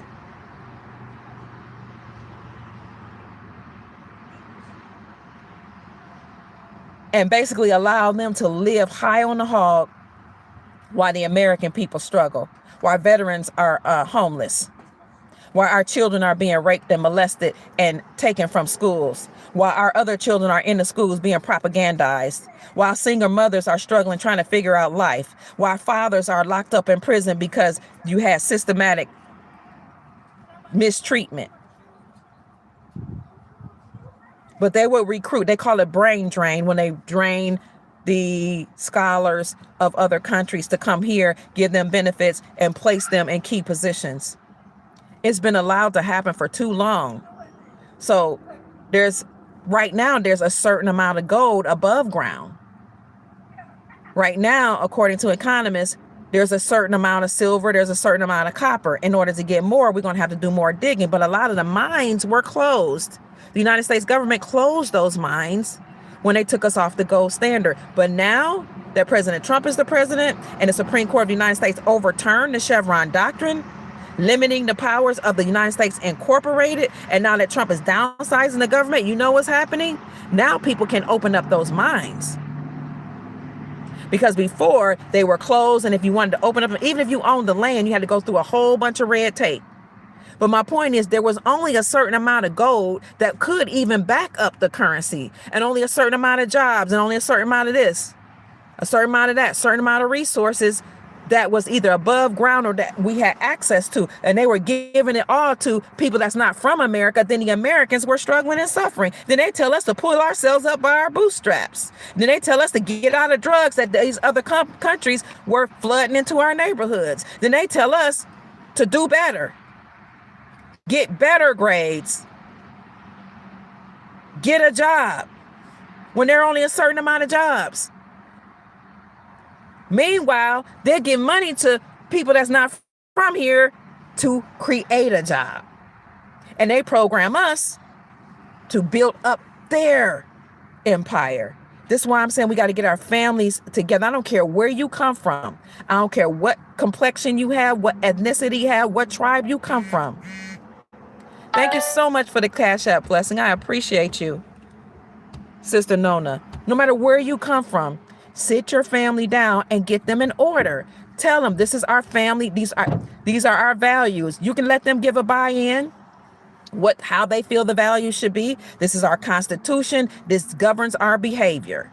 We're going to do a retreat every so often. You can make it fun. Do some games around it. Play Monopoly, something. But we need to get our families in order because it's our responsibility to take care of our family and our tribe. So we can't rely on the government. It doesn't exist anymore. We need just get over it. Just get over it. More people going to get fired. More people going to have early retirement, early buyouts. More people are going to be shut out of Section 8.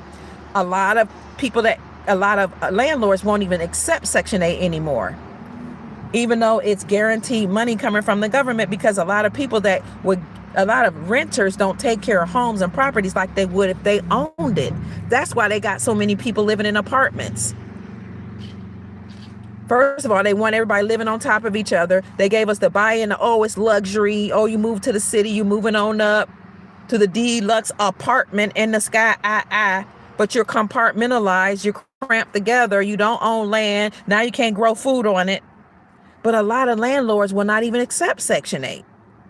And Section 8 is getting cut back. People that were getting a free ride, even single moms, even people really struggling, even homeless people that were able to get a Section 8 and had a hard time getting a job. Even people with disability, a lot of their Section 8 benefits got cut, not because the government is trying to be harsh, because the government is ceasing to exist, is being dismantled. We need to get ahead of everything and take care of our family members.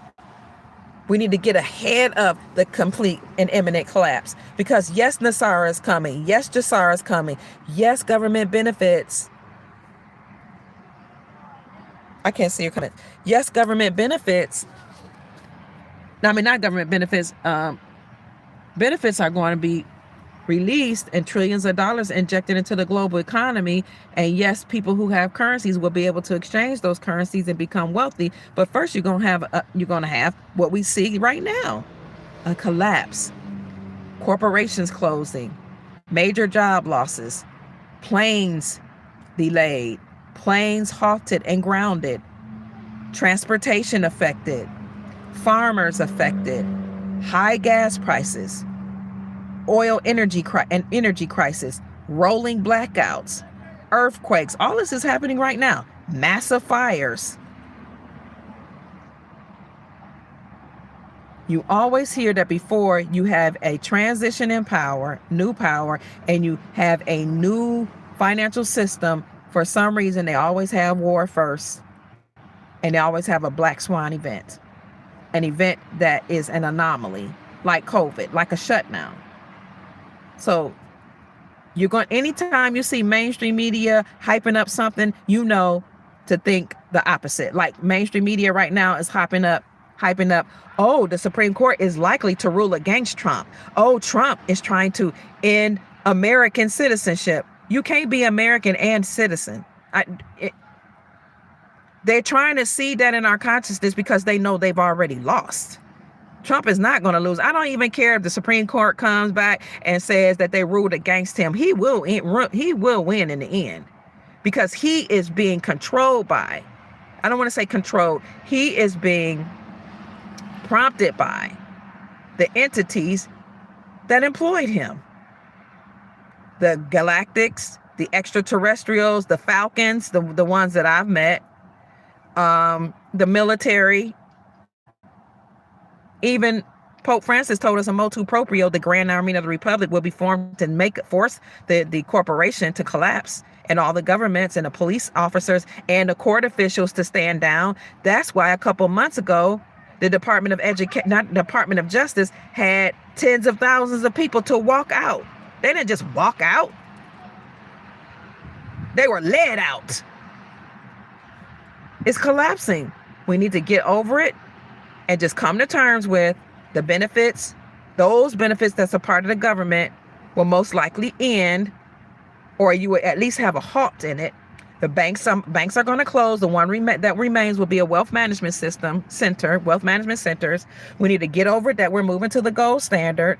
We need to go to our local coin shop, build a relationship with those local coin shops, build a relationship with local merchants, because it ain't gonna be no more going to Walmart and Kroger and these big companies that had monopolies over the mom and pop shops. Hopefully they all go, but most of them, many of them will go. They're closing already. But if you don't have a family meeting, if you don't have a family constitution, if you don't have a family mission statement for what your mission is here, you don't have a family vision statement for what the trajectory of your family is, what type of business are you all going to do, then everybody will be compartmentalized and divided. And they're just going to be out here struggling. Don't allow that to happen to your bloodline. So let's go back to the beginning. The United States Treasury approved Trump's plan to get rid of all paper currencies and to move towards government digital cryptocurrencies and gold coins. Those gold coins will not be minted by the Federal Reserve central banking system. There's only one entity that can deal with money according to our republic. We all know that's the same entity who made this announcement, the United States Treasury. So what I highly recommend people to do is to get silver and gold, go to your local coin shop company, build a relationship with them, because you learn more from them. You don't even have to look online. You can go and talk to them about what's going on. I was able to actually educate some of our local coin dealers about the gold standard. They knew about how it existed before, but they didn't even realize, some of them didn't realize that we were returning to the gold standard. Some of them hadn't even, when they didn't even know. They knew other states had the gold RM notes, but when I kept saying we're going to have a gold standard, we're going to have gold here in Florida, some of them didn't even know that. Do you know they couldn't wait to tell me when they got they were like, oh my God, Department of Treasury came in and told us about gold backs and trained all the coin collectors. They're like, I knew. They were like, I'm so glad you and I would talk.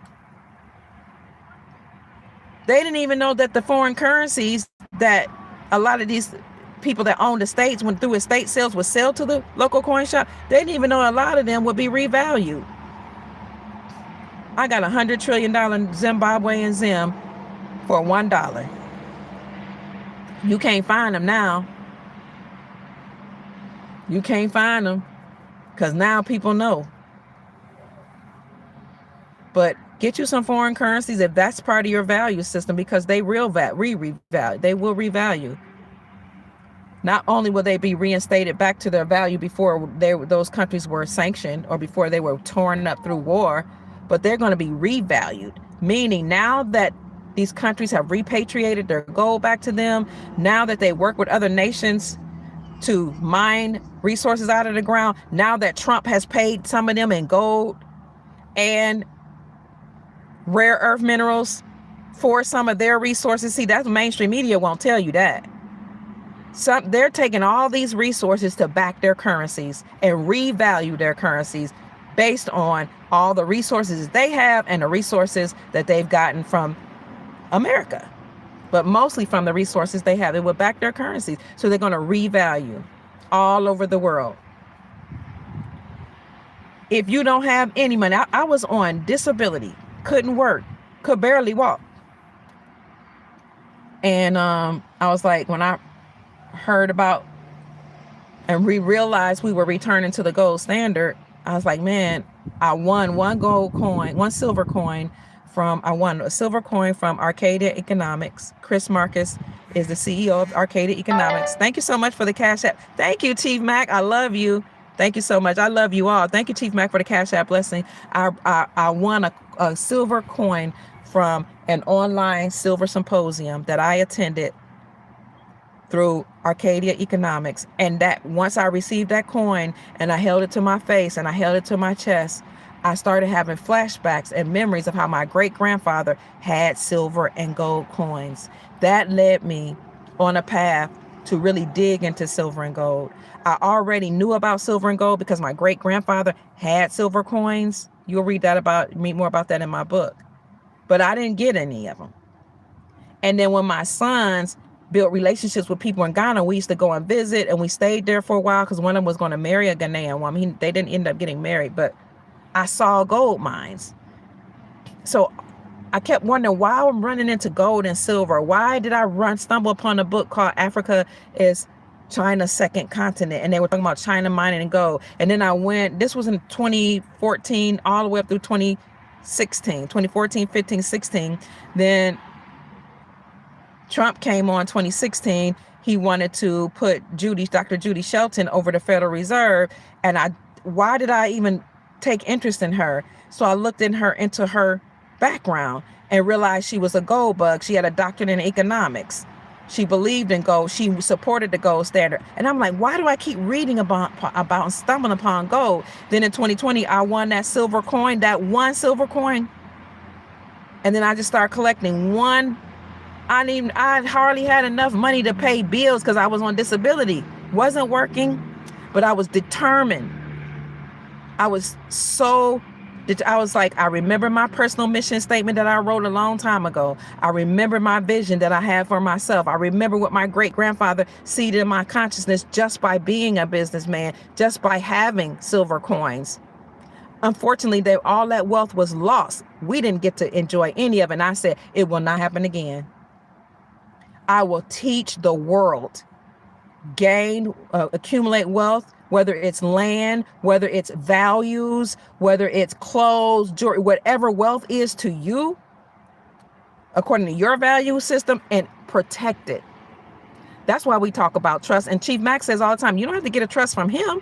Get a trust. Learn about estate planning so you can protect your assets. That's what the Rockefellers meant when they say own nothing, control everything. Your trust owns all of your assets, your cars, your houses, your jewelry, your clothes, whatever, your businesses, your foreign currencies, your silver, your gold, whatever. And you control the trust. So you can get one. Chief Max in the comment section. You want to support him? You want to get a trust from him, or at least a consultation? He can teach you about trust. Email him at unityinmotion45@yahoo.com. If you say, I don't know this guy, I want to look on my own, at least do that for your posterity, for your future generations. Look into estate planning.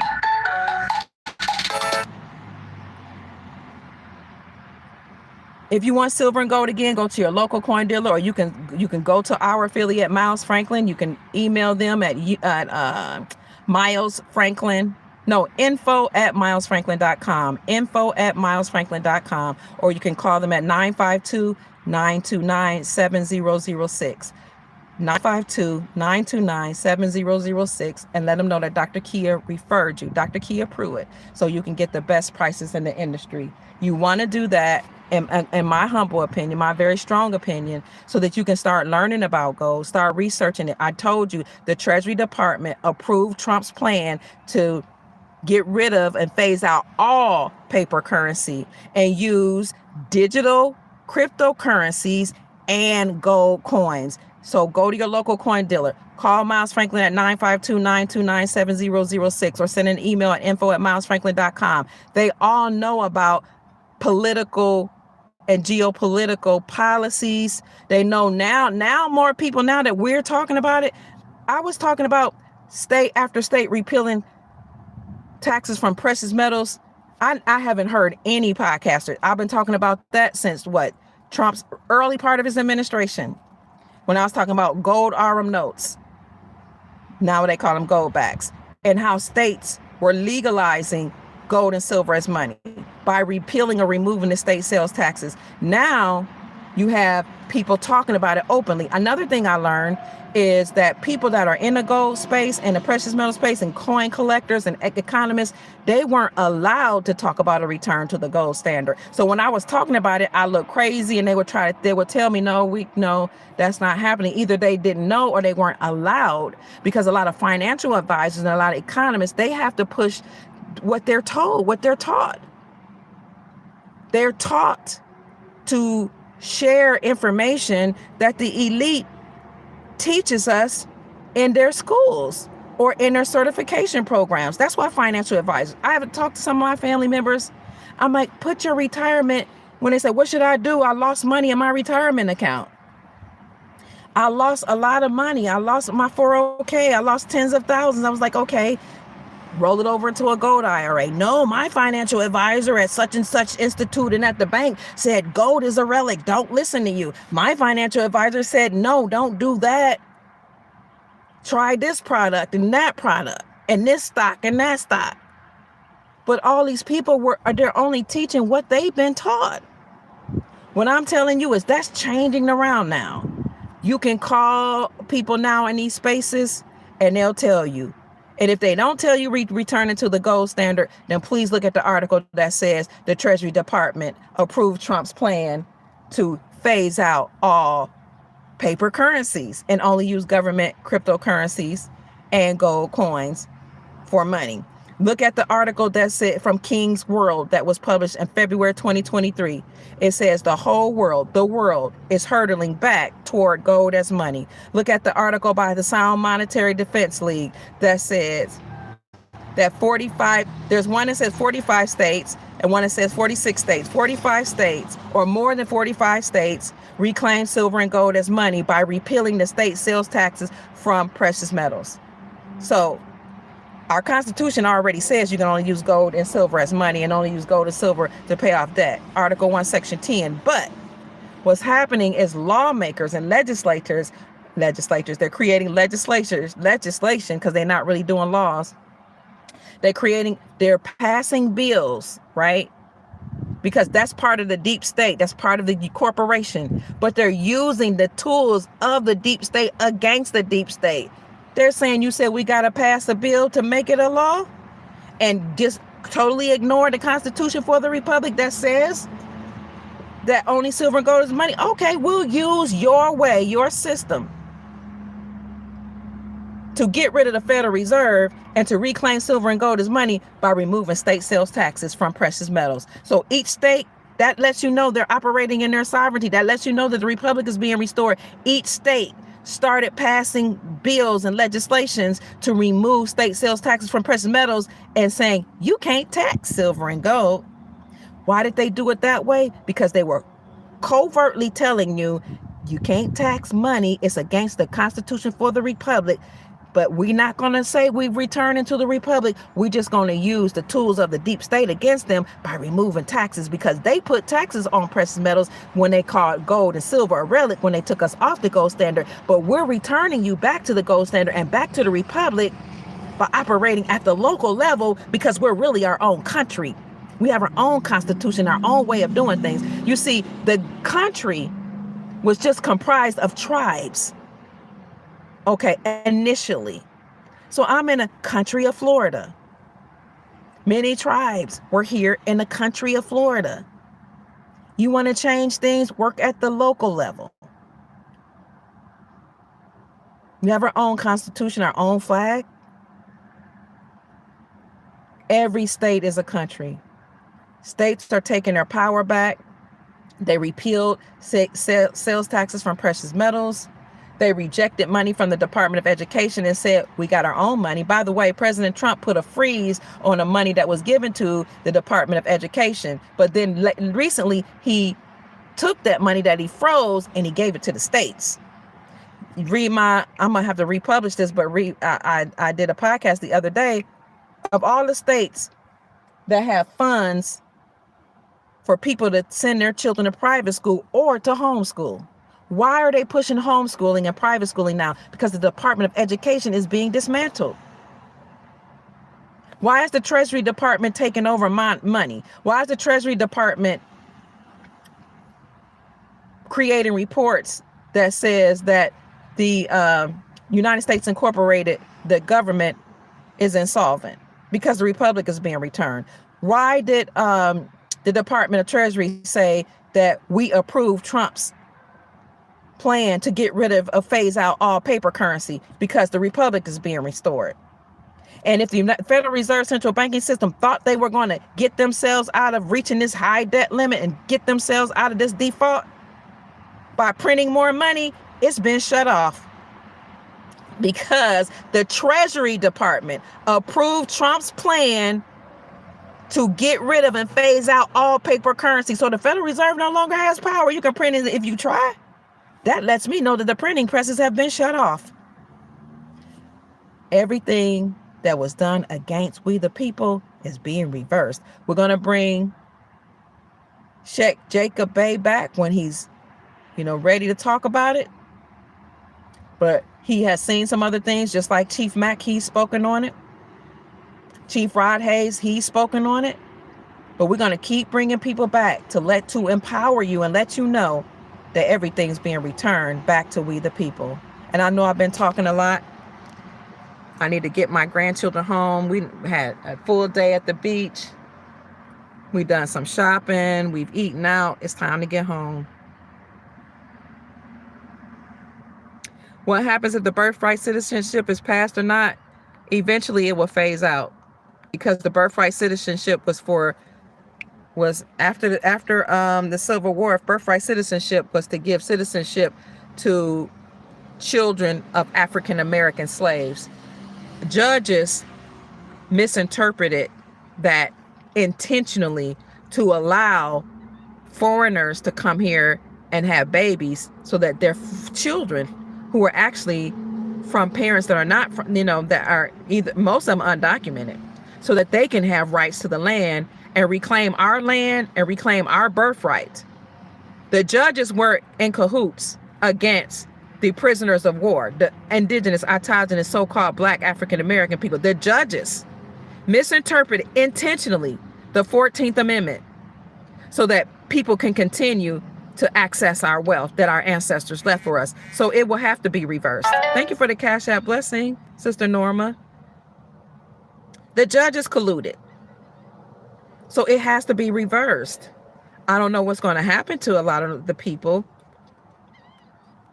If it were me, I would either leave respectfully with dignity, thanking God that I was able to do this for so long, or I would petition to be able to stay, and I would assimilate. I would also understand and understand that some of the things that I've had that I benefit from, I have to return.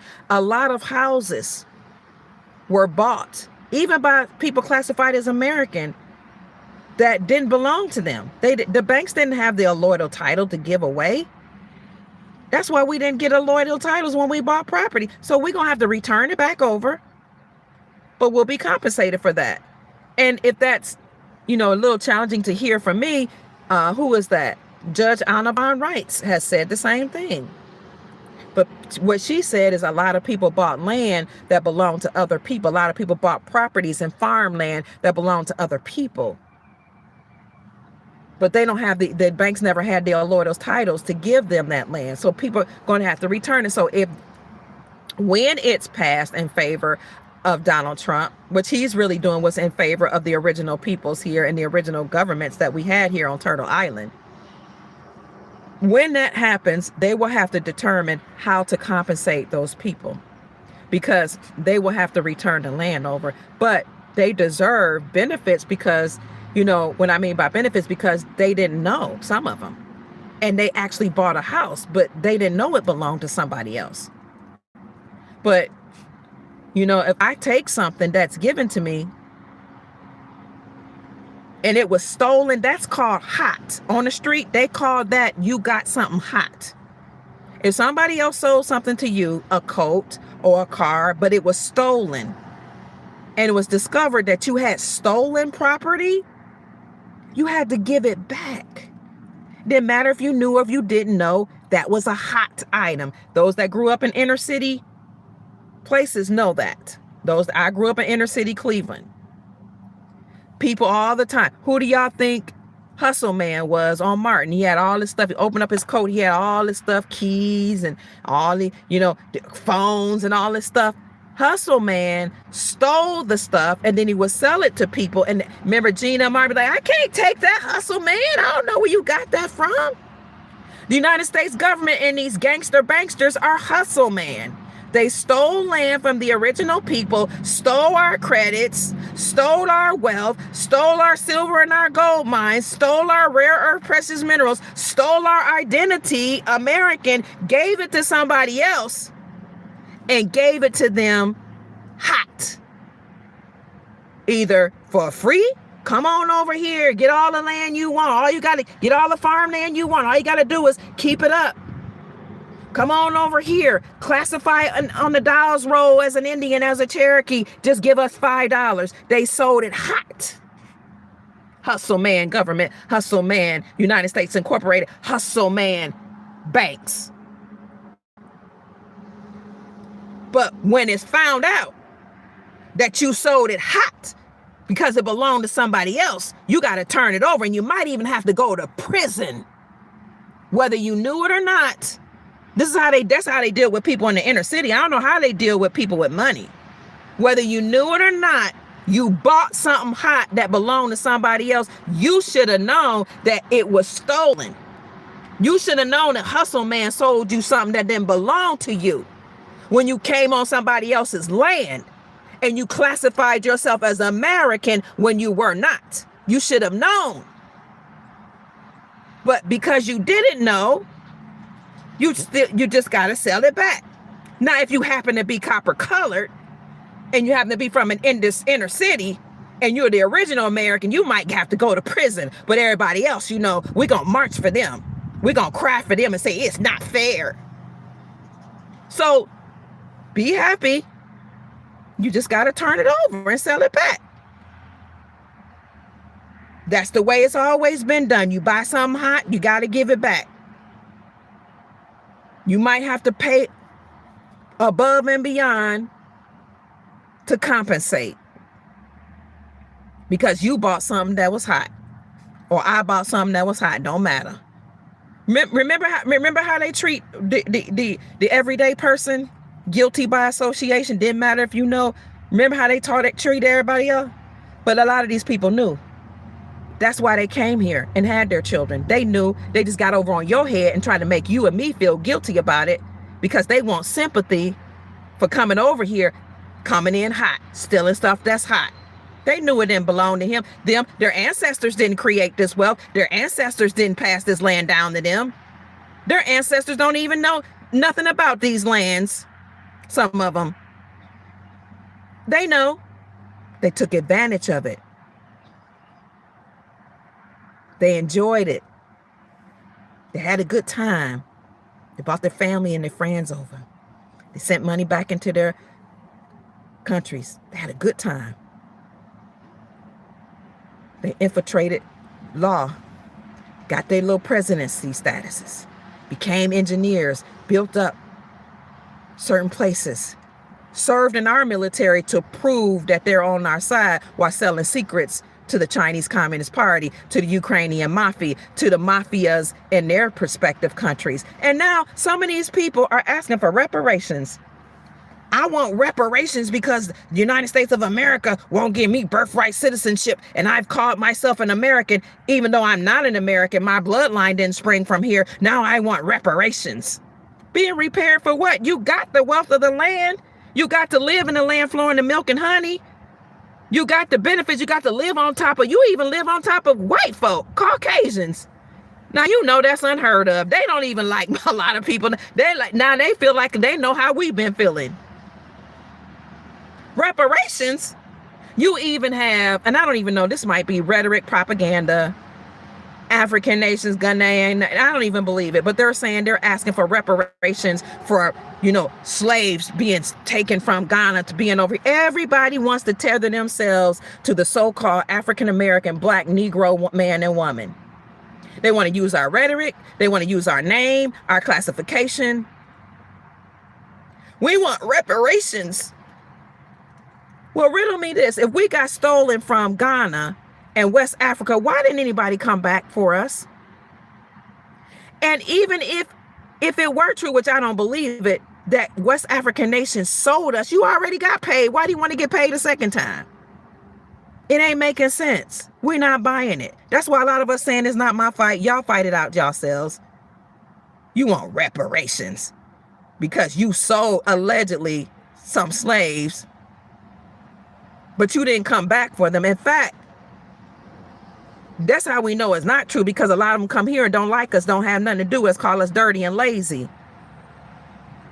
They'll get off their planes. I've heard the college students, where the big booty bitches at, talking about Black American women. Oh, I heard them because I worked in college administration and I had to correct them. because what they see on TV. So they tether themselves to us.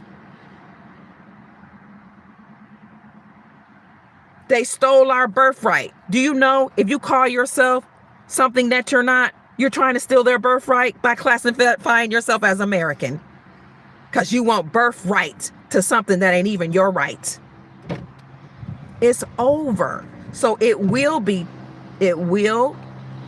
known, most likely, or determined that birthright citizenship has to end. Again, it wasn't for anybody, wasn't for foreigners. It was for the children of slaves. Now, we can't be citizens, even though we bought into that, and neither can our children, because we are the free white persons on the land. That's our lawful classification. Doesn't matter what they told everybody and taught everybody. They taught us we were black. That's a classification. Black's Law Dictionary is the dictionary they use in their lawful legal, so-called legal system. Black is the status of the slave. Who were the slaves? Those were the Europeans that came over here with the Moors, Christopher Columbus and them. The Moors, the North Africans that enslaved or that cultivated the people over there and brought them here, the Slavics and all the other, the prisoners, the derelicts of society, and all of the Cabbage Patch Kids they made and all the NPCs, all of them, their classification is black. That's their status. I'm a free white person because my ancestors sprung from the soil here. White is my classification, not black. I don't even call myself white or black if we want to get down to it. But you have people calling themselves, I'm white. Coming from all over different worlds, different countries, classifying themselves as white. All these people call themselves American. That's birthright theft. Identity theft. So it has to be overturned. How they gonna compensate them? I don't know. They should, because some people came here, they were born here. They can't help where they were born. Their parents are the ones that made sure they were born here so they can get the benefits. And you hear them today. I've heard some people from other countries. I have a right to be here. I work harder than y'all. We work harder than you. We take the jobs y'all don't work. It is my right. No, it's not. Your right is to go back home to the country of your ancestors and use that strength and that might and all that rhetoric and all that vibrato in your country. See, we weren't even trying to be divisive over here. We were minding our own little business, staying in our places. But you want to tether yourself to us, call yourself an American, get all the benefits, say you're better than us, work harder than us, and now you want reparations? You want to be repaired for stealing our birthright? For stealing our identity? I think not. I pray to God that you are compensated. I believe in compensating people if they bought something and all their family lived there and that's all they know. They have to return it back. Do you know if you buy something stolen or you steal something, you're not only supposed to return it, you're supposed to return it and pay extra for the suffering of the other people. But we'll play nice. We marched in when the women's rights. We marched with the Mexicans for the brown people's rights. We marched in an operation, what was that, Wall Street, for the middle class Caucasian people to get their homes back. We marched even when black men got shot and killed allegedly. Now we're finding out that some of that might have been AI, because the court system, the courtrooms are owned by mainstream media. We marched for everybody. We still marching and crying and saying, don't treat them bad. So that's just our nature. We're the indigenous people. We're the first people all over the planet. It bothers me. You hear about these Asian brown people. Oh, they came from Africa 60,000 years ago. How you know? You wasn't here 60,000 years ago. Tell the truth. They are the indigenous original peoples. Everybody know that. Melanin is the dominant bloodline or whatever you want to call it. The dominant genetics are the first. Then you have recessive genetics. They taught everybody else that they were the dominant, even though that don't make sense because the sun doesn't even jive with recessive genetics. But they tried to make me think I'm the recessive. I come from Neanderthal. Melanated people, maybe 1%, I'll give them 5% have Neanderthal DNA. Now, I don't know how the Moors treated the Europeans over there, but I heard they did so-called civilize them, teach them how to bathe, teach them how to do certain things, how to cook, how to take care of themselves. But I also heard they took some of their women and enslaved them and made them sex slaves. And they mistreated some of the people. That's probably why they got kicked out in 1492. And then they brought their little mangy behinds over here to America. Now, I don't know if some of our people colluded with the Moors, the North African Moors that came over here. I don't know. But what I do know is all these people that came here and said they were American, they lived off of our benefits and stole our land or either bought the hot land that was given to them, gonna have to turn it back over. Luckily for everybody in the world, we don't treat people the way they treat us. We stand with them. Even when Asians, right after COVID, were saying they were being mistreated in Georgia and said don't mistreat Asians and Chinese or whatever, you had the African Americans from Georgia standing with them, because that's just how indigenous peoples typically are. My point is, everybody sprung allegedly from us if they weren't created in a lab like the Cabbage Patch Children, or they weren't created in labs like the NPCs. They had to create all these other people in order to outnumber the indigenous peoples and increase their numbers. They had to mate people with apes and Neanderthal. They tell you in their books, their science books, what they did. Try to make it seem like it was us. It wasn't. But they had to create more people to create, to increase their numbers, have a higher population. But you're going to see what they call NPCs, non-player characters. You're going to see them phase out. You're going to see Cabbage Patch, because they have a lifespan that's a very short life. They're going to phase out. Like the candy? But the people who remain, if they're not autogenous, I mean the original sprung from the soil, they just gonna mate with the people that are here. Hollywood was trying to tell Europeans, y'all better start mating with these so-called black folk that we taught y'all to hate. We renege. Y'all better start mating. Yeah, y'all better start going to get y'all some little black babies and turn them into somebody y'all can mate with them, and tell your children to mate with them. The president of Spain told the Spaniards in 2012, start mating with, he put out a mandate, start mating with the Africans that are here, or else our race is going to be annihilated. We're going to phase out. So when everybody make love, start having babies with each other, as Sheikh Jacob Bey had told us before, the whole planet is going to end up being copper colored or mixed. And that's good for the bloodlines, because now they can survive the sun, because the planet is heating up.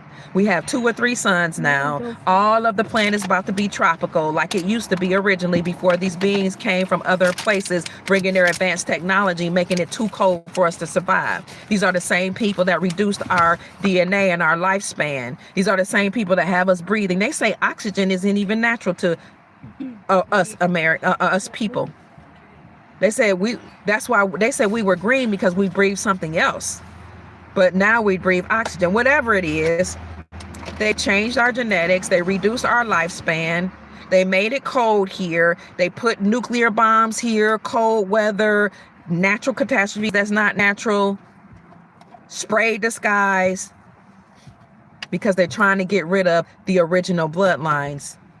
Why are they trying to get rid of the original blood? Don't let these beings that are here, that are enslaving the planet, teach you to hate anybody. Don't let them teach you to separate yourself from melanated people, because the melanated people are the ones that's going to save you. The melanated people are going to save your bloodline by mating with them. Why do you think they always take our blood every time we go to the hospital? Why do you think black women classified as black, because we're not black, the original woman has the highest rate of cervical cancer, a removal of her ovaries, a removal of her uterus, because they're trying to take that to keep themselves alive. Why do you think the number one choice of the children that are being kidnapped are the melanated children all over the world? It's known that the Queen of England stole indigenous Canadians and did child hunting parties and unalived them and drank their blood and ate their flesh, she and her whole party. When she died, She was charged posthumously, she and her son. It is well known and well documented that the original so-called black man and woman's organs are the preferred organs, the preferred blood. That's why you have blood banks in the black community. That's why you have abortion clinics in the black community. So don't let these people in power teach you to hate melanated people from anywhere. And if you're melanated, don't let anybody tell you to hate anybody else that's not like you, because it's going to be love that's going to mix the blood and the genetics to cause a lot of these bloodlines to live. You want to live long? You better be nice to the indigenous peoples, the original people, the melanated people, because how else you going to survive? Because the sun is not kind to recessive genetics.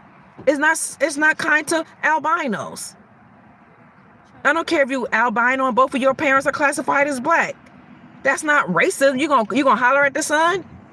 You gonna charge the sun foolishly and be mad and call it racist? Sorry.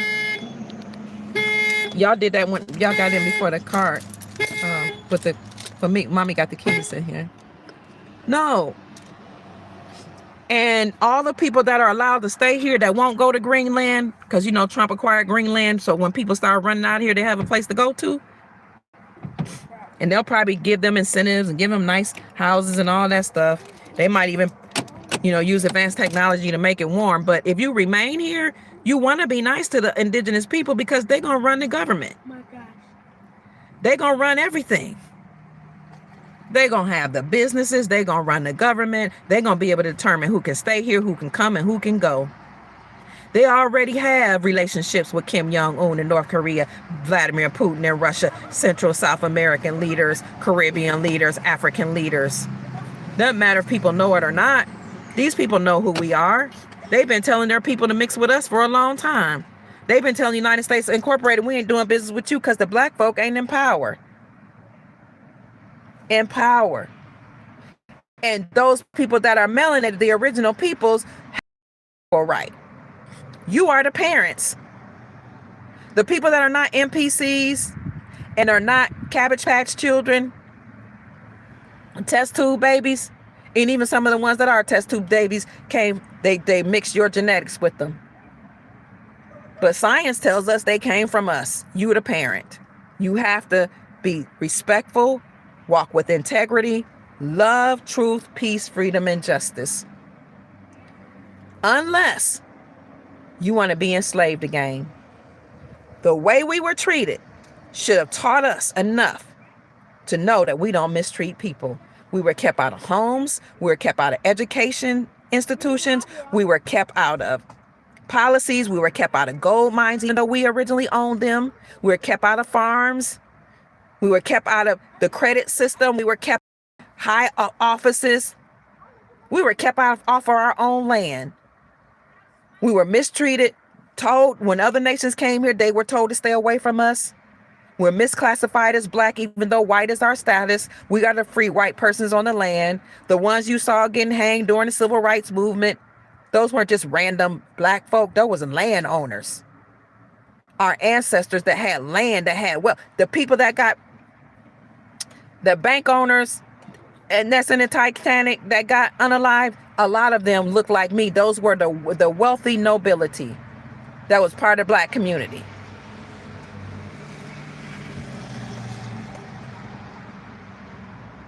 They did everything they could. When I say they, I mean the powers that be. I don't know. And you know what I know too? A lot of these bloodline families, I don't believe that the Rothschilds originally are white, Caucasians. But it doesn't matter. It has come out that there are bloodline families that control the Caucasoid bloodline families. And those bloodline families that control the Caucasoid bloodline families are very connected. They call them Moors. I don't know if they're the ones that came from North Africa or not. I know the North African Moors that ruled Europe from 711 to 1492 came over here and brought European slaves.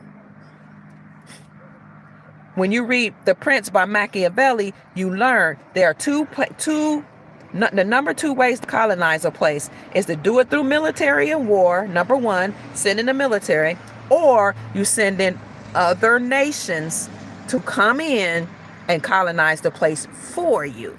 You bring in other nations that are slaves, prisoners, impoverished, destitute, homeless, at the lowest stratosphere of their society. You bring them here, you give them clothes, you give them a position, and now they're beholden to you. It's cheaper than the military, according to Machiavelli. And the military might turn on you, because the military, they're doing the bidding of you, but a lot of them don't want to kill people. And when they start making babies in those places, because they do, y'all know a lot of Vietnam people went over in Vietnam and made a bunch of babies. When the military start making babies, they're not going to want to kill those family members. So the military is too costly. They'd rather, according to Machiavelli, the prince, Machiavelli wrote The Prince, you send in other nations.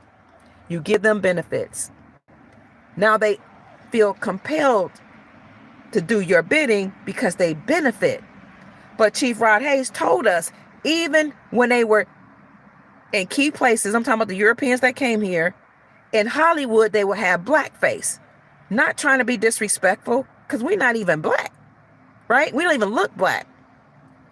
They were trying to let people know we might be the ones at the front, but there's a puppet that's pulling our strings that's black, that's dark,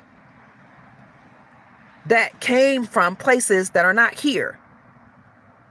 I would venture to say they were talking about the Moors that came here to America, because Christopher Columbus allegedly was a Moor. He was one of those that came from North Africa. He wasn't Caucasoid. And I would even venture to say that some of them weren't even human that enslaved the planet. Maybe it was their bloodline, the extraterrestrial beings. So who really is the hidden hand? Who really is the nobility? Which popes? There's the black pope, a white pope, and a gray pope. Who really was running things? Who are the Orsinis and the Medicis and other bloodline families behind the ones we know that we call the elite, the Elohim, the Elites, the ones with the genetics of the Elohim, the fallen angels, the extraterrestrials that came from places beyond the earth plane, extraterrestrial outside the terrestrial lands. It's not hard to figure out. Elites, elites. People say, I will not call them elites. I said, I will, because I know where it come from. The Elohim, the fallen angels, they have their bloodline.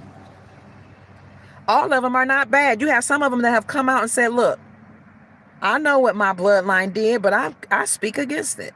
There was a lady that's a part of the Rothschild family that said, I will not stand with what I know what they've done to the humanity. I will speak the truth, and I will distance myself from that behavior. So things are changing. Everything's being returned back to we the people. When your lands are returned, when your inheritance is returned, when your identity is returned and restored, and your republic is restored, you and I have an obligation to treat everybody with love, honor, peace, truth, freedom, and justice. We know what it feels like to be at the bottom. It's not a mystery that we're at the bottom, socially, economically. We have some of the highest wealth. We have the highest spending power. If we use all of our spending power, so-called Black Americans, and put it together, we're the 9th richest nation in the world. Probably higher than that. So we got money and spending power. But we're not unified like other people. That's why I say it doesn't matter who you are, what you look like, where you come from. Get your family in order. Get your house in order. Get yourself in order first, then your family, and then come together as a community, and then work at the local level, because your state is a country full of communities and tribes and families. You should support the values of the state in which you live, or the state, or the values of the state in which your people come from. Healthy, wealthy, whole societies come from healthy, wealthy, whole communities. Healthy, wealthy, whole communities are comprised of healthy, wealthy, whole families. And it all starts with you. So once I get myself in order, then I have a family meeting, create a family constitution around my family values, create a family a family mission statement and a family vision statement, and then I get busy getting my family in order. Then I can align with other families or other tribes and do the same. That's how we create community. So that if I can educate the children of my family by myself, I can line up with another tribe, another community, or another family within my own community, and we can do commerce together. We can support each other. And if we all do that, starting from our homes and our families, we'll have a whole healthy society. So the United States government is collapsing. All governments are collapsing. They were corporate entities. All states, they were states of. But if you pay attention, you'll see the Republic of Texas, the Republic of Florida, because the republics are being returned. So that's it, family. We're returning back to the way it should be. Having love, truth, freedom, peace, and justice. And the way we want, but it all starts with me, and it all starts with you.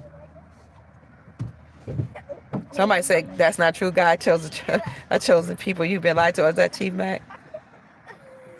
Some people say it ain't going to happen. With me, it's going to happen. I control myself. I control my own destiny. And as the matriarch, for the most part, I control what happens in my family. Because if you don't do what I say and you don't get on board with the values of this family, you are left out on your own. And you don't want to be left out on your own to try to build somebody else's empire and live by somebody else's rules and be judged by somebody else's system. So it will behoove you, if you come from my bloodline and definitely from my womb, to do as I say. Now, I will allow you to have a buy-in when we create the family values. But I'm not the one that say it won't happen. It can't happen. I'm not one of those. That's for other people that don't have control of their own bloodline, of their families. Usually people that don't have control of their families, once their children become adult, it's because they didn't do what they needed to do when their children were young. Now, a lot of times our children are exposed to other people outside of us and they are propagandized. I get that. But you have to hone that in. Let's start right now. It will happen in my reality because I declared it to happen. Just like I've been declaring the gold standard will return and people said I was crazy and it would never happen, and it's happening. Just like I declared that the republic would be returned way back in Trump's first administration. Oh, it's happening now. It might have taken 10 years, but it's happening. Just like I determined that President Trump would dismantle the deep state and people said I was crazy. Oh, it's happening. Why? Because I stood 10 toes down. I know that I know who I am. I have dominion and power. You have dominion and power. Just like I said, I will be at the top of my class. I will graduate at the top of my class. I will get the highest degrees. I don't care that people say education doesn't matter. Mine does. I made it matter. And I use it to benefit the world. I said, I will have the highest degrees. I will have several of them. All of my children will go to college. They will graduate at the top. I will not pay one penny. They will all get academic scholarships. I said, I came from the projects of Cleveland, born to a 17-year-old father and a 15-year-old mother in the projects of Cleveland, Ohio in 1968 during the height of the civil rights movement. I said, I will be a world leader. I know my name is Kia. It means king. I know what my life path number is. That means wealth. That's why Orisa Stone calls me the Minister of Wealth. I said, I will be a world leader. I will graduate at the top of my class. I will live a life full of integrity. I will have children that will have the highest levels of education and they will receive scholarships and academic scholarships. I will not pay one penny. I will be debt free. I will teach people about wealth. I will speak life into the universe. I've been sent to deliver humanity. I am a prophet. I declare that we will be free. I declare that all republics will be returned. I declare that the republic will be restored. I declare that we will all be wealthy. I declare that we will have a leader that will make sure all these things happen. I declare that anybody that comes in and try to overtake the Trump administration will be judged. I declare that 385 members of Congress arrested. I declare that all these judges that colluded will be arrested. I've been saying this for years. And you know why it's a reality today? Because I said it. Now, when you start empowering yourself, because you are the power, and start speaking things and speaking life and determining that they will happen, they will happen. It doesn't matter if the whole world stands against you. You know what it looked like or felt like to be a woman classified as black? To say President Donald Trump is dismantling the deep state in 2016, 2017, I was called a colonizer, a white supremacist, a hater of my own people. Had been shot at, had guns shot at me, bullets on my in front of my house, on my yard. Had men looking at me, threatening to rape me because I said President Trump is doing God's work. Oh yeah. You know how hard that must have been? But I know that I'm God. I know when I say I'm God, I am a creator of my own reality. I know that what I declare becomes law because I know who I am. I know my bloodline. I know what my name means. When we all do that, there's power. In the mouth of 2 or 3 witnesses, let every word be established. When 2 or 3 are gathered in my name, in the ancestors' name, whatever your ancestors, there will I be in the midst. Call on your ancestors. They'll be in the midst working on your behalf. You know how foolish I must have looked when I said states are going to return to have their own power and to go in 2017? When nobody was talking about that, I was before Charlie Ward, Candace Owens, all of them people. All of those people that's coming on board, all these big names, they got their names from usurping we the people who were on our platforms as digital soldiers looking crazy. And they saw we were just making noise. We weren't even making money. So they were like, oh, let me go ahead and co-opt that so we can say we did it. So people keep saying it never happened. They told me Trump wouldn't be president the first time. They told me wouldn't make it president this time. They told me ain't no way in the world we gonna ever be free. We gonna always be slaves. They ain't gonna never. I was talking about banks collapsing. Ain't no way. All I'm saying is a lot of things happen because people like you and me declared it to be so. When you speak, the universe bows to your command. The moment you open up your mouth and make up your mind, the universe conspires to assist you. This is why they calcify your pineal gland. This is why they spray stuff in the skies. They poison the water and poison the food. They poison our minds with propaganda because they don't want you and I to know the power that we have. Your words cast spells. That's why they call it spelling. Your words are vibrations. So whatever you say, whatever you think about and focus on, that's what manifests and multiplies. That's why this whole reality is shifting, because you and I have been saying it's going to happen. So for the people in the chat that are saying it'll never happen, it will never happen in your reality because that's what's real to you. And some of you will have a choice to stay in 3D. And I'm going to leave you there because that's your choice. We all have freedom of choice. A lot of us have done a lot of talking, no matter what type of evidence we provide, no matter how full of integrity we walk before you. Some people just won't get it. Just like we told people the whole world was going to shut down before COVID. I showed y'all the article where I said it. It was published March the 12th. I published it. I wrote it on Facebook the 1st of March. But I've been talking about it for a long time. The world is going to shut down. We're going to have National Guard on the ground. We're going to have curfews. You know, people took to Twitter and they tried to tear my name down. Oh, she said she got a doctorate. She don't have a real doctorate. I was embarrassed because they tried to shame me because, she think her education matters. Well, they weren't laughing when the world really shut down in 2020. All I'm saying is what we declare out of our mouth is what happens. So I know who I am. I know that we, the people all over the planet, have the power that we walk in. So let's stand together in unity against those beings that enslave the planet and love each other. Make love. If that's it, some people are here to save other genetics, to save other bloodlines. If that's what you're here for, do it well. But know what you're here for and teach it to your family and your bloodline. I love you all. I've done my best to prove that I love the soul family. Sometimes I will speak directly to those that are part of my bloodline to say we need to get our house in order, because we are going to be the ones that will run our own country. So we have to get our minds right. And what I mean by right, we have to get our minds to think correctly, to love, to be honorable, to treat people fairly, to respect treaties, to do honorable business, to walk in integrity, to keep the family together, because the family is the tribe. The communities are built on families. I have to speak to those who are original Americans, because they're going to be the ones that's going to be the merchants. You're going to have other merchants too, but they're going to be the ones to run their tribes.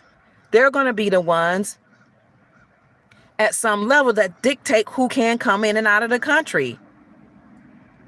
They're going to be the ones who have their land returned back to them. They're going to do the farming. They're going to be navigating the seas. So we have to get our minds right and our families in order so that we can treat other people right. Everybody else should do the same thing to their family members, because we don't have to all learn how to get along here, because the division that was allowed to happen, and the usurping of people's authority, and usurping people's name, and usurping of people's nationality, and usurping of people's birthright, and usurping of people's identity, that's over. That's why birthright citizenship is being in question. All citizenship has to be questioned, because citizenship is not the same as a sovereign. Citizen has to deal with the United States Incorporated. It's insolvent. It's going bye-bye. Sovereignty is what you want. If you're a citizen, you are a slave to the United States Incorporated. When they leave, you're going to leave right along with them. You don't want to be a citizen. That's why people that don't look like me is correcting their status. They don't want to be a citizen either. You don't see them hollering. The ones that's living in the private, they not out hollering that, oh, Trump is talking about against birthright citizenship. They corrected their status a long time ago. Citizenship means you're a slave. Chief Mack says it means you sit in sin. You can't be sovereign and a citizen. That's an anomaly. That doesn't go together. Either you're a citizen or you're sovereign. Either you're a citizen of part of the United States and you're beholden to the United States, the government, or you're sovereign. You operate on your own land, in your own integrity with your own nationality, your own birthright, your own values.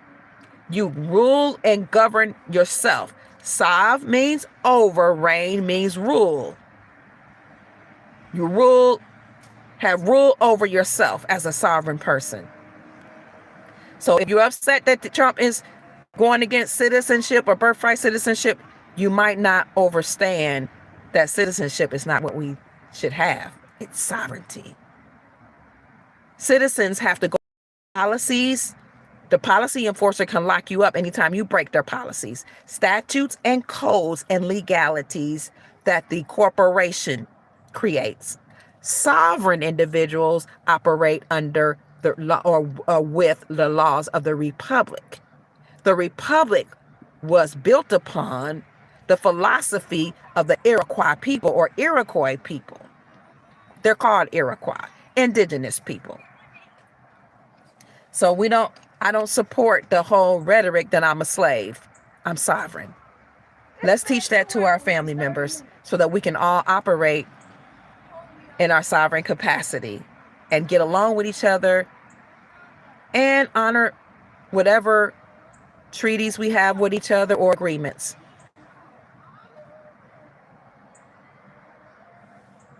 And now I need to go. I need to feed the little ones. I love you. I'm Dr. Kia Pruitt. I'm sure Chief Mack is in the chat. Chief Mack he's a chief of the Soul Tribe.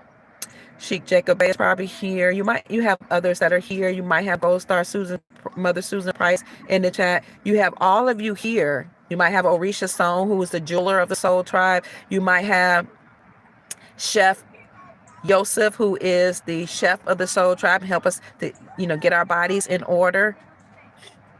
And all of you in the Soul Tribe. Let's get our families in order. Let's get our houses in order. Let's restore and repair our families. Get a family constitution, family laws to govern your constitution, family meetings, family retreats. Have fun together. Restore our families, because we're the ones that's going to have the businesses now. No more monopolies. We're not allowing, we're going back to the local bakeries, the local car mechanic, the local shoe repair shop, educate our own children locally.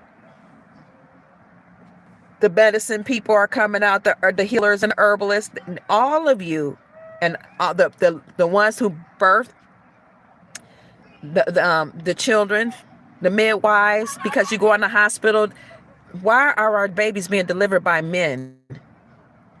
If that's their vocation they chose, okay. But a lot of women would really prefer to have a woman.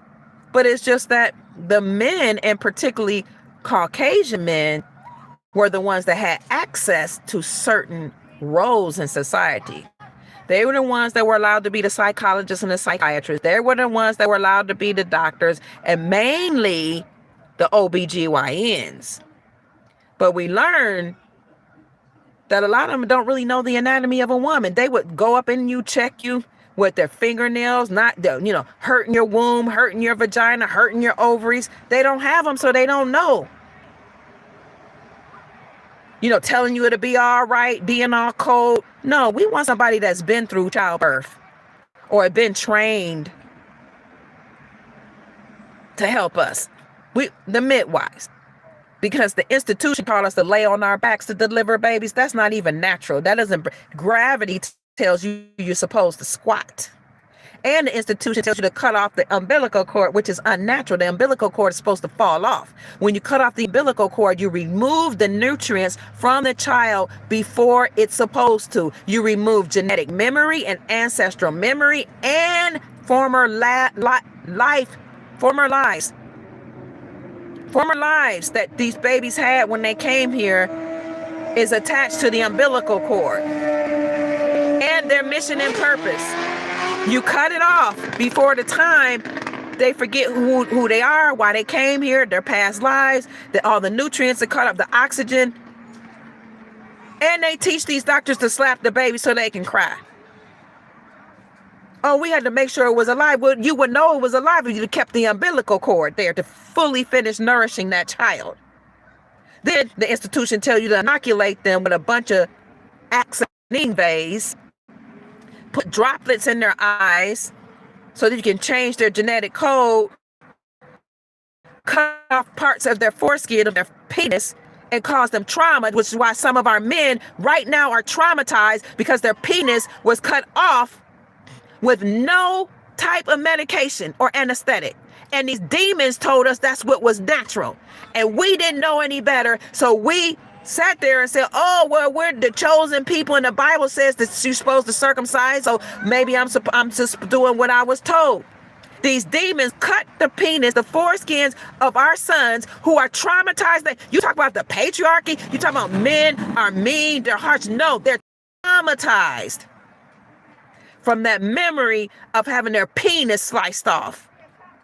This is why when they have sex, they don't care about a woman's pleasure. They just banging, banging, banging, banging. I'm beating her back out, banging, banging, banging, because they have no sensation in that part of their penis that's supposed to be covered. It's uncovered because the flap was removed from it and it's insensitive. So now when they're trying to get a release, they have to bang a woman's back out, beat her up sexually, hurt her, abuse her, don't give a damn about whether she has a release or not. It's all about them. They are traumatized. These demons did that.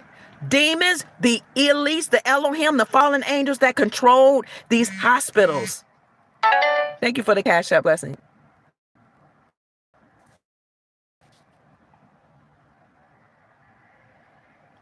We need to get rid of them. These demons did a bunch of cesareans, particularly with women classified as black. Because once you have one or two, all your babies have to be through cesarean, and they tell you not to have more than 2 or 3 when you have cesarean so they can reduce the population. These demons pushed all type of things. While they were in there dealing with your organs, they were doing all type of things. It came out, carving their initials in the womb of the woman, stealing her ovaries, stealing her blood, stealing her organs, so they can repopulate and live longer. They weren't just taking a dream of clone from children. They were taking mitochondria. DNA is very powerful. Every being, human being, comes from mama. So no, we're glad that hospitals are phasing out. No, you might need to do some surgery. I don't know if you have natural surgeons. I've never heard of it. But we're getting rid of all that. No more laying on your back and giving you a bunch of amnesia and anesthetics and all this stuff, shooting it into your child, giving you something in your back and saying don't move, because if you move you can get crippled, but we got to give you this pain medicine in your back so you won't be in such pain when you deliver. Demons. But they only gave access to those jobs initially to European males. We're saying we want those systems done away with altogether. We'll bring the midwives back. Let the women surround the women giving birth. Let her squat. Talk to her, sing to her. Give her the right aroma to smell and have therapeutic music and colors around. Skin to skin contact ain't nothing new. We've been doing that. They still some realize that the midwives were doing that. They bring it back and make it seem like, oh, it's some great big grandiose idea. So all of these systems are collapsing. The financial system, the government, it's gone. Just kiss it bye. You want to know what to do if you lose your job? Think ahead now. Start creating avenues. When you make up your mind and you write out your plan, everybody you need, everything you need will come to you because you will have manifested it. So let's go out and manifest. I'm so happy to have spoken with you all. Thank you all for being here. I love you. I've been too long. Please make this a great evening. Make it a great weekend. Yes, I'm against circumcision. Absolutely, 100%. I don't see the purpose. They were using the foreskin in order to create medicines, for themselves, in order to put it on their skins because it helps their skin to rejuvenate, and they were eating it for the sustenance that it gives them. Meanwhile, we don't see the benefit to the male, because if you teach the male how to properly clean his penis and the shaft, all he has to do is pull back the foreskin and clean it. Now, if there's a problem and he needs circumcision for whatever reason, I'm not a doctor, so be it. But I'm telling you, a lot of our men are still traumatized, and they have no sexual sensation, and they abuse women sexually because they feel like they trying to reach an orgasm, but it's very, very hard if you're desensitized. And where's the proof that you need that to happen? The Bible says that. What were these people that called themselves Jews doing with that foreskin? Who wrote that? What were they doing with these foreskins? It was found out and discovered that people in power was doing a whole lot with these foreskins. Even the people that classified themselves as Jews, some of them were doing rituals with the foreskins of our men. I'm against it, unless somebody can prove to me that there's a benefit to the man. Thank you. Who was that? Somebody says they were taking it for the stem cells. Wow. And now males are taking dysfunctional free. Somebody says so many in the chat. They were consuming it. Yep, beyond sick. They want the placentas too. Exactly. Oh, they wasn't supposed to cut it back that far. I see you. I hear what you're saying. All right, family. What started this conversation? You got to go back to the beginning. I love y'all. Have a good day. I love you, Sister Janine. Thank you for moderating the chat.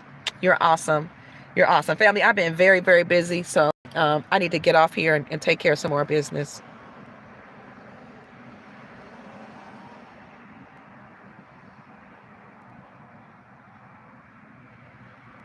You didn't circumcise your boys. That's awesome. Some people will tell you, if they're not circumcised, they will tell you that, they were just taught how to clean themselves, and according to their buddies, they enjoy sexual relations, much more than their buddies, and they have a tendency to be more sensitive to the female, any woman that they're with, trying to make sure she also has pleasure rather than just trying to reach their own satisfaction. You're welcome. Chief Mac's email address is unityinmotion45@yahoo.com. Our affiliate at Miles Franklin is 952-929-7006, or send an email to info@milesfranklin.com. Let them know that Dr. Kia Pruitt referred you, and you'll get the best prices in the industry. I need to go, family. I love you so much. Peace. Good night.